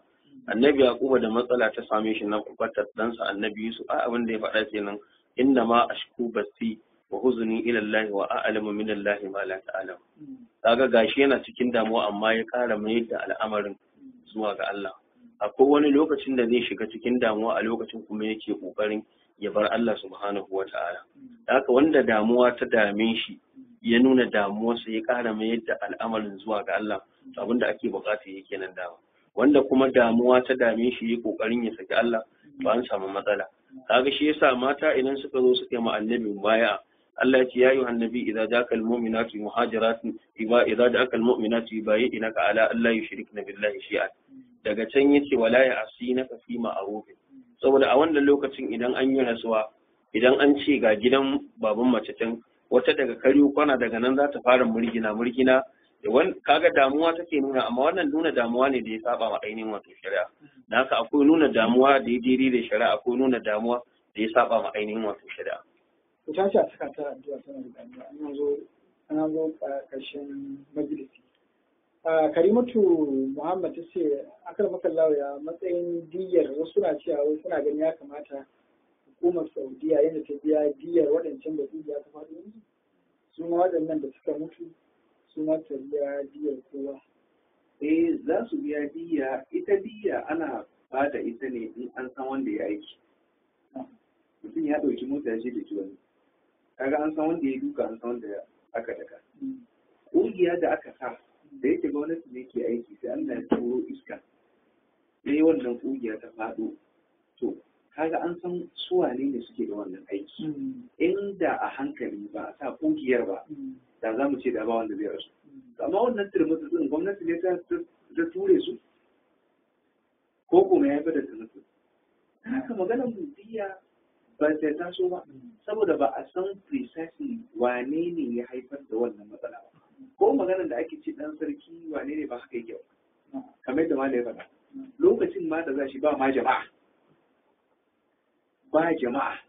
to don haka tun da ba a san wanda ya aiki ba maganar iya babu ita kuma kada makallaci hukumar Saudiya ba ta da hanyar manya ne a wajen aikin ibada wanda ake ce da VIP haka ko da hanya ce a ce wani masarakuna ne na kasashe da kuma to nan ma kasashe suka yi bare kuma Saudiya akwai ko jirgin sama za ka akwai VIP sannan ko wurin lodgement akwai VIP to a shi kenan kaka ba laifi ba ne wuri a ce na alfarma ne wannan zai wuce kuma yake cikin da haka sai an gano kuma akwai wannan to shi ma har zai bi kaga ya kamata ya bi wancan kenan haka yake ba cikin amawa yawa to akan maka Allah kamar da na fara magana da kaddaran nan ta shigo hatta cikin gidajen aure duk da mata sun fi faɗa hakan da kallon mijinta ta ce ma banda kaddara ta bace ma sai da aka ta aure shi bayan sa haifi yara shida ko bakwai kuma tana cewa an banda kaddara bata ma sai da aka ta aure shi misali hakan sami shi ma namijin da yakan faɗa hakan shi ma wata ran ta bata masa rai ce kaddara ya sa ya aure ta menene matsayin menene shari'a ta me ka saba shari'a game da ma'aurata su rage gaya ma junan su irin wannan kalma ta kaddara a lokacin da suka samu to dama an sai wannan kaddara ne watakila wani abu ne ya faru mara ainihin wato daɗi a wannan lokacin shi yasa ake cewa ainihin wato kaddara ne to in mata ce an mata abu wanda bai mata daɗi wata ce kaddara ne to ta ɗauka yana daga cikin ƙaddara mara kyau da za ta yi imani kazalika idan mijin ne aka mai abu ya ce ƙaddara ne to ya ɗauka yana daga cikin ƙaddara mara kyau da zai yi imani da ita inda Allah ya riga ya ƙaddara mai ya aure ta kuma yanzu ba jin daɗi yake ba to ya ƙaddara wannan yana daga cikin ƙaddara da Allah ya ƙaddara masa ainihin wato mara ainihin wato daɗi sai ainihin wato imani da ita malam ya wata magana ɗazu da nake so in faɗakar a kanta da za a cikin bayanansa yake cewa abin da ya shafi zanga-zanga ba addini ba ce mafi yawanci da zaran abu ya faru sai kaga an zo an cika titina ana zanga-zanga asali masu harkar neman duniya ne ke zanga-zanga ba masu addini malamai sun yi rubuce-rubuce akan wannan da dama kuma kwanaki ka kalla malam Rahman zanga-zanga da aka dinga yi a duniya aka fara a Misra aka tafi Tunisia aka tafi Syria aka tafi Libya wannan ga zanga-zangar da aka fara guguwar ta kifar da shugabanni da dama a kasashensu to idan ka tattara sakamakon zanga-zangar gabaki daya zaka ga wallahi ba wani abu ake hari da zanga-zanga ba kasar Saudiya ake hari da saboda tsarin duniya yanzu demokaradiyya ake tsari ne da yake adawa da tsarin da ake a ƙasar Saudiya cewa wai ana yin mulukiya tunda sarki ne idan ya mutu in ɗansa ya zo ya hau zai ci gaba da sarauta har sai wannan ya mutu sannan wani ya zo ya hau ita kuma duniya ba ta so demokaradiyya ake to tunda shi yasa kamar da na ce malam ya faɗa akwai makiya na ciki akwai na waje ba za kuma a kyale ƙasar ba in banda tsaro ce ta Allah ne ke tsare da ita da yanzu ba haka ya kamata a ce an ga ƙasar ba da haka muna ƙara aka dama mutane cewa lallai fa maganar zanga-zanga ba addini ba ne kuma ƙasar Saudiya ba za a daina kai mata farmaki ba za a daina kai mata farmaki da hari ba makiya ciki da waje duk wani wanda yake da aƙida fasida abin da yake so in yi ƙasan ya saki bararre yanzu yau Malam Abraham kabarin annabi da ya kafin ya rasu ya addu'a ya ce Allah kada ka bar kabari na ya zama gunkin da za a bauta da Allah bai ɗauki kabarin ba ya ba mutanen Saudiya amanarsa yau ka kaddara a ce kabarin annabi a Najeriya yake ko a wata ƙasa a duniya daga cikin ƙasashen musulmi me kake tsammanin zai faru to irin wannan tsaron da suka ba ƙasar na ba su yadda a lalata duk abin da yake turas mane shine asalin abin da annabi ya bari kamar yadda malam ya faɗa duk wani mutum wanda yake arni ne zaka ga yana jin haushin ƙasar wanda yake kuma munafiki ne ya ɓoye kafirci a zuciyarsa shi ma ya bayyana musulunci a baki sai kaga yana jin haushin ƙasar saboda haka gaskiyar magana ni bana musamaha ko mutum ne yake da awan cewa shi ahlus sunna ne amma kaga yana tsa'anu sukan ƙasar Saudiya tana tabbatar maka ya fara shinshino aqida mara kyau to ko kusa ko nesa kuma sai ta bayyana wallahi saboda haka wannan shine Allah ya samu dai amin to akan maka Allah kafin mu ƙara daukar layi menene hukuncin shari'a ta hana mace ce mijin ta haka ne da kuma karanta da mu to kuma hakan nan shari'a ta tsawatar mata kan ta ce wa mijinta cewa auren kaddara ce tsakanin su? To, ko ta faɗi wannan ko ba ta faɗa ba dama kaddara ce. Wa ma ta sha'una illa an sha Allah ku rabbul alamin. Sannan wa kana amrullahi qadaran maqdura. To dan ta faɗi wannan tana tabbatar da wani abu ne wanda dama haka yake. Sai dai ka san ya danganta da irin yadda magana ta zo. Akwai maganar da za ta zo da sanyi amma ta fi zafi. Akwai maganar da za ta zo kamar wuta amma kuma yake ji ta kamar kankara. To galibi mu mukan ɗauki wannan magana ce a lokacin da aka ingira ce. Kai ma dai bacin kankara ni nawa ne. Kai ba ka san samari na. Da wane duk sun nemi amma na haƙura da ce kai ne nake so. To duka waɗannan abubuwa tana faɗin abin da dama haka yake.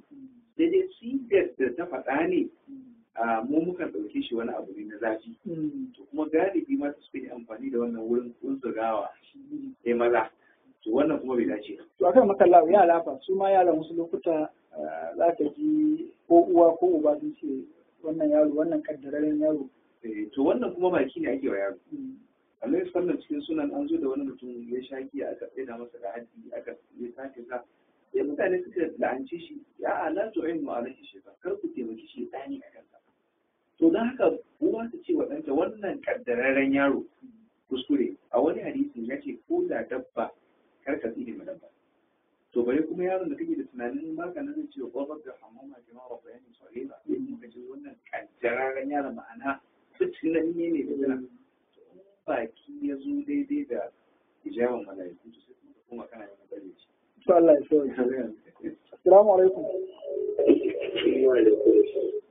na'am Ibrahim Alaramma da Gaskiya. Ibrahim Alaramma muna jin ka. Ina malamai barka da zuwa Allah ya saka shi da alkhairi. Amin amin.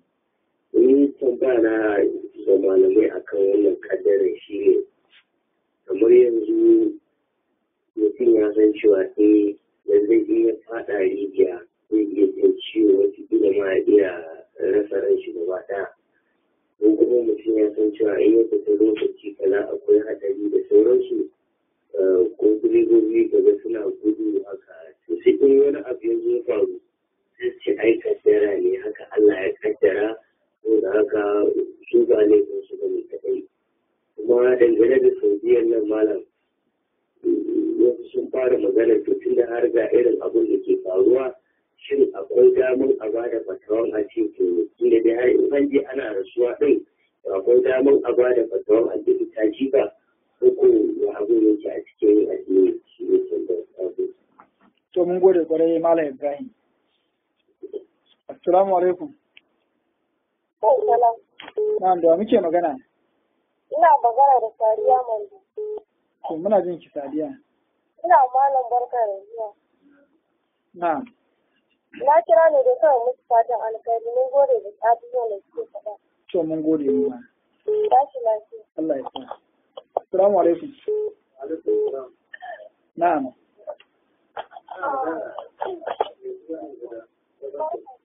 To Yahuza muna jin ka.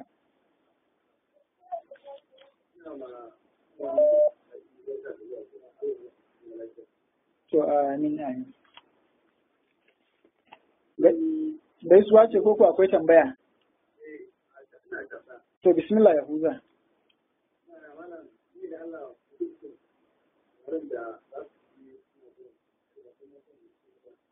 Na'am.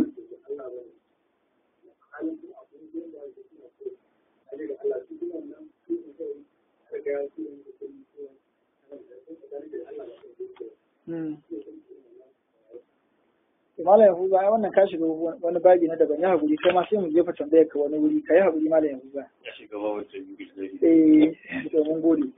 Assalamu alaikum. Assalamu alaikum. Wa alaikum assalam. Ina malam barka da dai. To wace magana? Ina malamai barka da zuwa. Na'am. Mahi shi da kansalai. Na'am. Ummu Mahir. To muna jin ki. Sai ce da Allah malam ina so ya ɗan ƙarin bayani wasu komai ya faru a ce kaddara ko mutum zai abu ya ce kaddara ya kamata kamar muna riko da mutum ya san cewa dukkan abin da zai yi dole sai ya taimaka wa kansa. Tambaya na ya fito. Sai ta fito malamai za su yi ƙarin bayani akan wannan insha Allah. Da fatan za a tashi lafiya. To Allah ya samu gode. Assalamu alaikum. Assalamu alaikum. Assalamu alaikum. Assalamu alaikum. Assalamu alaikum. Wa alaikum assalam. Ina wa malam san da zuwa. To malamai suna amsa wa ke magana? Bashir Tofa ne daga Tudun Wada. To muna jin ka Bashir Tofa. Yau tambaya na shi ne da kawai da abu zai faru da su sai su ci kaddara ne kawai su kafa hujja da cewa kullu shay'in khalaqnahu bi qadar. To tambaya na shi ne wannan ayan haka ne ko kuwa da kowa. Tambayar ka ta zo da yin tambayar wacce ta kafa kafin kai. Insha Allah malamai za su amsa maka. Assalamu alaikum. Assalamu alaikum. Assalamu alaikum. Assalamu alaikum. Assalamu alaikum. Wa alaikum salam. Na'am, da muke magana. Sai na wa malamai barka da zuwa. Na'am, suna amsawa ke magana. Sana Habibu Muhammad Mori. To, Malam Habibu muna jin ka. Tambaya ta a nan kuma yake tarin bayani a game da kaddara dai. Na'am. Akwai wasu za ka ji idan za su yi abu cikin da cewa Allah ya kawo kaddara su same su. Wani misali idan ba haka. Aji suna rinda kiran kaddara a kan ka zo. Yin yake tambaya ya za a kai ko me ko wasu a kai ko a ya faru kuma sai su kaddara shi. To. Tambaya na nan. To, insha Allah ba ne. Allah ya mai da malamai gida lafiya. To, Allah ya sa za su amsa maka insha Allah. Assalamu alaikum. Assalamu alaikum. Assalamu alaikum. Assalamu alaikum. Assalamu alaikum. Wa alaikum assalam.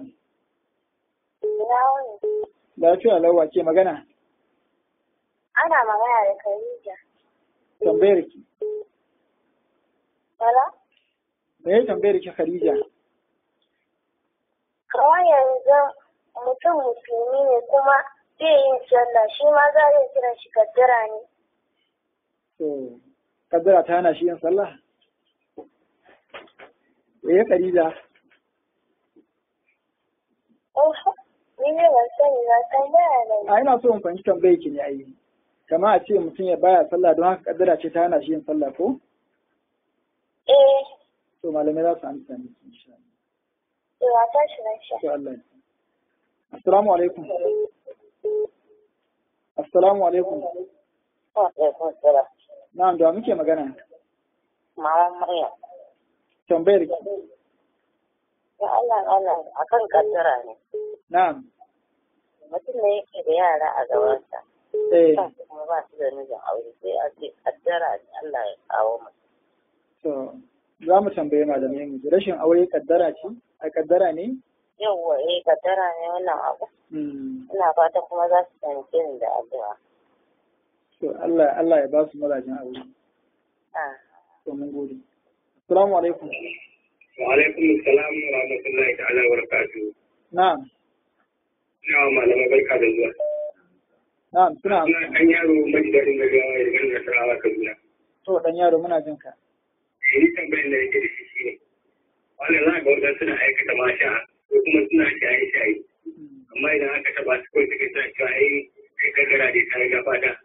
Ina ganin kila nan gaba za su je amma dai yanzu kaddara ne. Wani abin ya je rike na haka kan wata alamai fatan kuma gida lafiya kuma ke wani ajiya. Allah ya kara maka samun zaman lafiya. Kuma hankali na gode. Amin amin mun gode kwarai dan yaro. Assalamu alaikum. Assalamu alaikum. Wa alaikum assalam. Daga ina kuna magana da Rukayya da cikin wata. To muna jin ki Rukayya. Me tambayar ki? Sai ba dan Allah tambaya na baya cikin topic na ku na yau. Ko za a iya bani dama dan yi tambaya? A sai dai ki text zan tura shi inda ya kamata Rukayya. Okay, tambayar shi ne akan ziyartar mata kabaruka. Na ce ki turo text a wannan layin sai mu tura shi inda za a amsa ni. Okay, shi ke insha Allah. To mun gode. Assalamu alaikum. Assalamu alaikum. Na'am, da muke magana. Da muke magana malam muna jin ka. Malam kana jin mu? Akala makallahu malam Khamis. Ibrahim Adawan ma daga cikin. Yayi maganganu masu biyu ko guda biyu ko kuma ɗaya da rabi amma dai bari mu dauki ta kasan don ta farkon an riga an yi bayani akan ta. Yace wasu malamai suna ba da fatuwar cewa saboda turere ne da ake samu da cinkoso wai ana iya yin jifa a aikin haji. Wannan ba abu wani mai yiwuwa domin kwanakin baya gwamnatin Saudiya a shekaru 2-3 sun yi tunanin a fitar da mata daga cikin harami su koma a ware su wata doktora a nan kasar Saudiya suke ya to kuka yi wannan kun koyi aikin da manzo Allah bai ba wani lokacin sa yana nan ya ga ana yi kuma amma shi din bai raba ba to amma wannan aiki da kuke so ku yi za ku yi abin da annabi ba don haka abu biyu babu inda ya halatta a yi su in ba Saudiya ba cuɗanya na maza da mata a nan ya faɗi saboda a darurat turizm lura in ta zo takan sauya haram ya zama halal abu na biyu wucewa ta gaban mai sallah haramun ne ka wuce ta gabansa amma a Saudiya wannan ya halatta kai kana sallah wani yana tawafi malamai sun rangwanta wannan ba maganar jifa ba da yake yana cikin ayyukan hajji Abdullahi dan Umar radiyallahu anhu saboda sanin kwaɗayin san sallah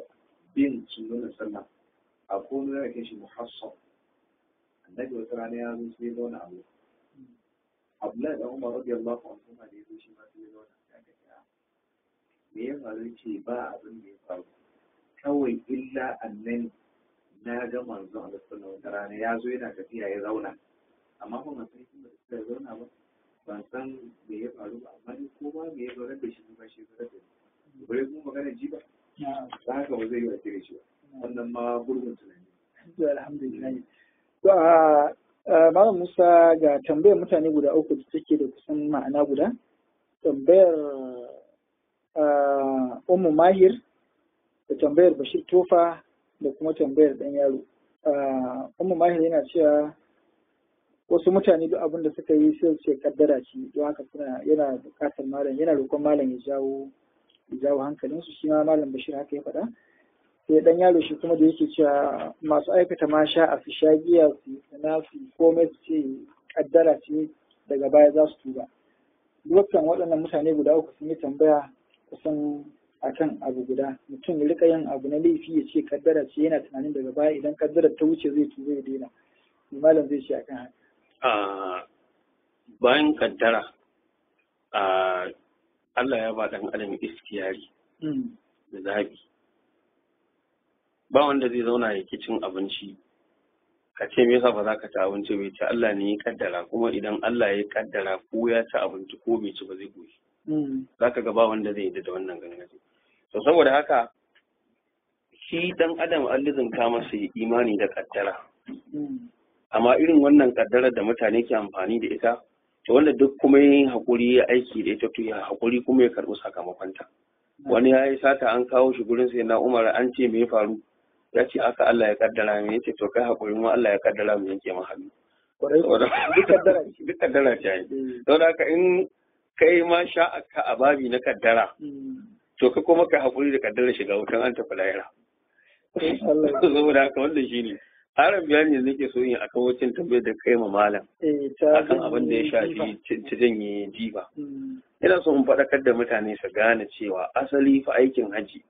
yasa tun daga nan idan mutanen mu za su tafi ya kamata a dinga faɗakar da su ka san wani da yawa a nan ƙasar Hausa da an cewa ne zai tafi aikin haji to abin da ake ɗauka zai je ya farar da ya huta ne bayan mafi yawanci ko mutum yana da kiba ma in ya tafi kafin ya dawo zaka ga siyara ne dama aikin wahala ne wahala ake sha sannan a dai duniya da wahala ka ga wani mausumi wani taro da za ka ga kamanceceniya da alkiyama in ba aikin hajji ba wani lokaci kaga wanda kake ganin shi ba kowa mana ya dawo ba kowa ba nan da za a fita 8 ga wata a tafi mina kowa ihrami yake sa da shugaban kasa da kowa da waye ran da aka baro a arfa aka dawo muzdalifa haka ake zuwa filin Allah a kwana nan da aka baro muzdalifa za a tuho mina a zo a yi wannan jifan haka ake takowa a ƙasa a taho za ku fara abu a ce to a haɗu kamun ko 20 kar a ɓacewa juna a shishirya idan kuka fara daga nan kafin a kai ƙarshe za ka ga kun yi sa'a ku rage ku biyu ko ku uku 17 kowa ya kama gaban shi to wannan darasi ne ake nuna mutane a duniya yadda kuka haɗe kasan wani ya san ka an yi mu'amala tare in an tafi lahira kowa gabansa zai kama sannan duk yadda ɗan adam a babi na kaddara zai yi aiki da sababi to to ana buƙatar kuma ya dogara ga Allah dan Allah shi yake sanya sababi da abin da aka sabbaba ya aiki yanzu dan adam Allah ya kaddara cewa in ya ci abinci ne zai koshi shine sababin amma ba duk wanda ke cin abinci bane yake koshi saboda Allah bai ga dama sababin ya aiki ba da haka da yadda hukumar Saudiya za ta ɗauki mataki ke riko da sababi wurin tsare rayukan mutane idan Allah bai ga dama sababin ba zai aiki ba yadda za ta yi wannan shine wallahi a'lam. To alhamdulillah akan maka Allah ga tambayar Habibu Muhammad Moriki amma kafin tambayar sa akan maka Allah waɗannan mutane da wannan ibtila'i ya same su a Saudiya wasu na cewa sun yi mutuwar shahada wai ba su yi wannan magana. Ya tabbata cikin Bukhari rahimahullah wani mutum ya zo ba fasasu da ba su tabbata su taka ta ne sama ne ce ya yi shahada kafin ya yi shi a cikin tufafin safai na wuri ba su yi wa masu yawon da za a tashe shi ran kiyama yana mai tarbiyya don haka musulmai daga cikinsu wannan magana ɗalibai da ne kira sun cin ya ma ba zai gane ba musulmai daga cikinsu sun yi shahada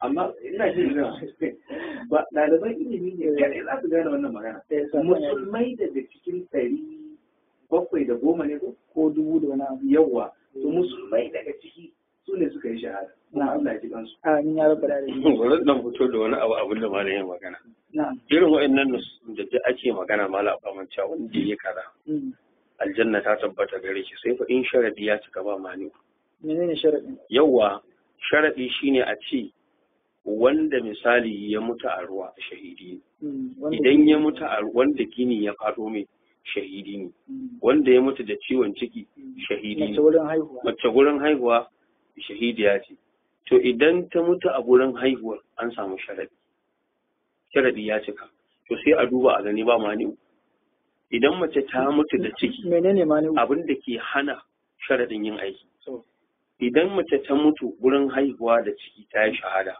to sai aka samu gurin haihuwa ta mutu da ciki wajen haihuwa ta mutu an samu sharadi yanzu akwai abin da zai hana sharadin aiki ta mutu da ciki gurin haihuwa amma kuma kafira ce kaga ko kalami da takarda aka baka aka ce ka tura ta aljanna baka isa ba mutum in ya mutu a ruwa ya shahada an samu sharadi amma bai imani da Allah ba shi yasa kaga ai a musulunci wanda ya mutu a ruwa ya shahada ga Fir'auna ya mutu a ruwa amma ba za ka sa shi a cikin shahidai ba saboda sharadi ya cika an samu mani'u har Allah ma ya ce fal yawma nujika bi badanika litakuna liman khalfaka aya saboda haka duk wanda sharadin ya cika abinda malin yake magana ya mutu zai zama shahidi in babu mani'u idan yana da wata aqida fasida da ta warware musuluncinsa yana da aqidan cewa wannan Qur'anin ba daidai bane ko kaza ko kaza ko kaza ko kaza to wannan kuma zai sa ga sharadin ya cika amma mani'u ba zai aiki ba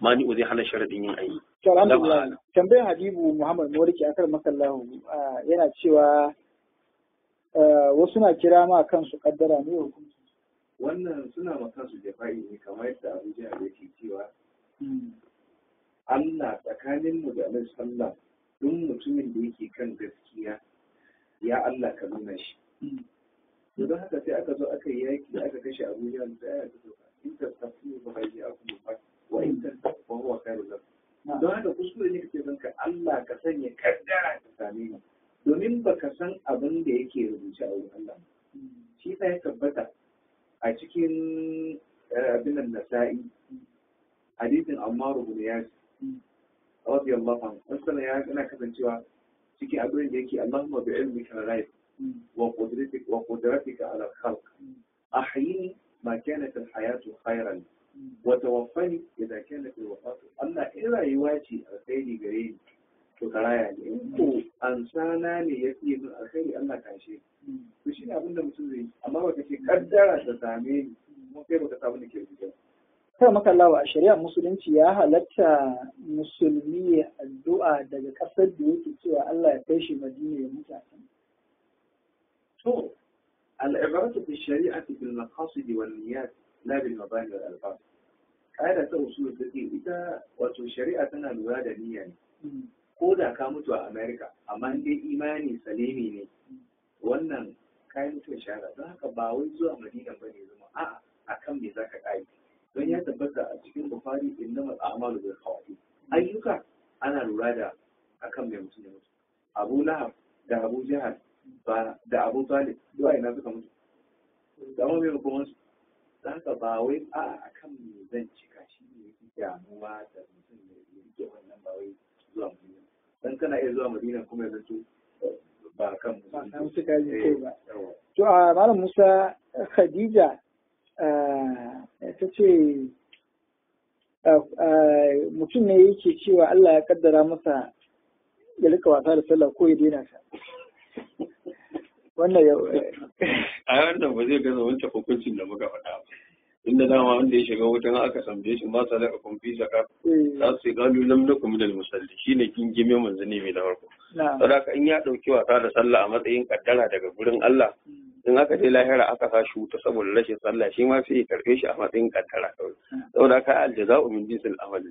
Shi yasa kaga ai larabawa na jahiliya wa idza fa'alu fahishatan in suka aikata wani gingime mun zunubi qalu sai su ce wajadna alaiha aba'ana ai mun samu iyayen mu nayi wallahu amarna biha kuma ai Allah ne ya mana umarni Allah ne ya kaddara zami haka Allah ya ce musu ƙarya ne kul inna Allah la ya'muru bil fahsha ba yadda za a yi Allah ya umarci mutane ta su yi abin da yake mara kyau shi ma kenan wannan ƙarya yake ƙarya ne saboda haka maganan cewa yana wasa da sallah kaddara ce daga gurin Allah a'a wannan dai ganganci ne da sakaci saboda haka in ya dauka kaddara ne sai ya haƙuri a matsayin kaddara mara kyau in an je lahira sai karɓi sakamako mara kyau shi ma shi kenan kawai to Allah ya sauke a kan maka lawa maman Maryam ta ce tana da yaya mata dukansu ba mai aure wannan kaddara ce to akwai abin da mutane ya kamata su sani shi abu in lokacin shi bai yi ba baya yi amma abin da kuma lokacin shi ya yi su kuma ba mai dakatar da shi Allah subhanahu ta'ala kamar da muka karanto a baya ya halicci duniya ya halicci ɗan adam kowa ya zana masa kowa ya ce kaza don haka duk yadda kai ka so ka yi in Allah bai yanke abu ba baya yankuwa don haka misali kina da 'ya'ya biyu uku Allah subhanahu ta'ala bai rubuta musu aure ba shi ya san dalilin da ya sa ya jinkirtar da haka ya san abin da ya sa wato mazajen masu kuma duk komai za a yi a lokacin nan ba za su ba saboda shi da hikimar sa ne kamar yadda mu muke cikin bayi akwai daga cikin wanda idan aka bashi wadata sai yi ba da shi su samu tasgaro a samu matsala na haka sai a bashi cikin talauci sai ka ga ya riƙe Allah akwai mutumin da yake kuma in an saukan mai da talauci sai ka neme shi a masallaci karata saboda gidan shi is not stable bai daidaita ba to sai a bar shi baya gobe fallasa saboda zai samu karsashi ya bauci Allah to amma kan matsala akwai wasu dalilai haka a rayuwar ɗan adam da za su iya taimakawa wajen hana ita macen aure ko ciwo ko wani abu da ƙwarai da gaske misali ba ta zo ba ta da lafiya ko ko a'a ya zanto tana da ɗabi'un da yake ba su da kyau duk waɗannan wasu abubuwa ne mawane abubuwan da yake za su iya dakatar da mutum ka zo kana nema kaga ba gidan tarbiyya wani ba gidan kaza ba kaza ba wannan wasu abu ne wanda yake shi kuma zai shiga kaddara ba amma lafiya lau mace ba su da komai tana da addini tana da kaza amma Allah bai iyakance zaman ta gidan iyaye ba wannan shine zai shiga wajen kaddara to da gaske ne aljinu suna iya mai hana mace aure yakan faru aljanu ta wace hanya wato hanyoyi da yawa ba ma ainihin budurwa ba matar aure da yawa an zo mana da wannan matsaloli sai aljani ya shiga mijinta duk abin da mijin yake yi zai zo mata da shi to takan ce tana gane shi ne ta kanshi don ta san kanshin mijinta wani zuwa ta kama nan su ce ya to kai ne amma da abin da yake sai ya zo da waya shi samu a caji ba na abinci ya cire riga shi aljinu kwarai da gaske kuma ba mijinta ba ne so to Allah ya ba su ba yadda ba su iya ba domin ya tabbata cikin sahih wato inna shaytana yajri min ibni adam majrata shi shaytan yakan yawo cikin jini kamar wato cikin jiyoji kamar da jini ke yawo to sai ya zo za ka ga yarinya an zo an fara magana a can sai magana ta daidai sai kuma ta fotsari a rasa me ya faru to shi kan sa mata kiyayya wannan miji akwai magani irin wannan akwai magunguna kan makal darasi na gaba matsalar sai zai same su ne ahalin zikirin. To jama'a masu kallon da tare mun kawo ƙarshen wannan zama da muka yi da waɗannan malamai guda biyu, a Sheikh Khamis Sa'id Al-Misri da kuma a Sheikh Musa Yusuf Asadu Sunna, waɗanda suka mana karatu kan abin da ya shafi ƙaddara, kuma musamman kan wannan ibtila'i da ya faru a ƙasar Saudiya, da fatan Allah ta'ala ya gafarta ma ‘yan uwan musulmai da suka rasu a wannan ƙasa. Allah ta'ala ya sa su mutuwa ta shahada. Wannan karatu kamar da mutane suka sani tun da kwanakin baya, duran da aka yi majalisun malamai ana aikawa da shi ta hanyar WhatsApp, wanda suke buƙatar a tura musu shi a WhatsApp. Akwai ɗan uwa Malam Umar Shehu Zari da yake turawa, kuma ga lambar da ake amfani da ita wajen turawa idan ana buƙatar. Don haka wasu in an karanta wannan lambar kuma sai su dawo suna kira, suna nema na wurin ba su lambar. Ni na farko ba ni nake tura ba, lambar kawai ake bani in tura, amma na karanta ma lambar ka ɗauka za a tura maka karatun majalisun malamai. Za ka yi sallama ne kawai, in kai sallama shi kenan sai ka tura. Su Malam Umar nan za su turo maka wannan karatun da aka yi cikin daren nan ko zuwa gobe insha Allah. Za ka yi amfani da 08034666220, wato 0803 sai 666, wato 6 guda 3 sai 22 sai 0. Duk wanda ya sallama ya tura insha Allah za a turo masa wannan majalisi da ma sauran majalisun da aka yi a baya insha Allah, da ma kuma na gaba muna da lafiya insha Allah. A madadin su kansu malamai Sheikh Musa Yusuf Asadu Sunna da kuma Sheikh Khamis Sa'id Al-Misri. Za ka yi katama ne? Da zan khatima. Ina da sanarwa ne, na manta ne. To ai lokaci ya gure. Lokaci ya gure? A madadin su gaba daya da kuma jami'in shirin Alhaji Abdulmalik Baba Ahmad, to shi ke mala ce bismillah. Kawai karatunmu ne a kan wannan matsalolin ranar talata karatunmu na ɗan fodiyo. Ranar talata za mu yi karatu ɗan fodiyo a ran talata.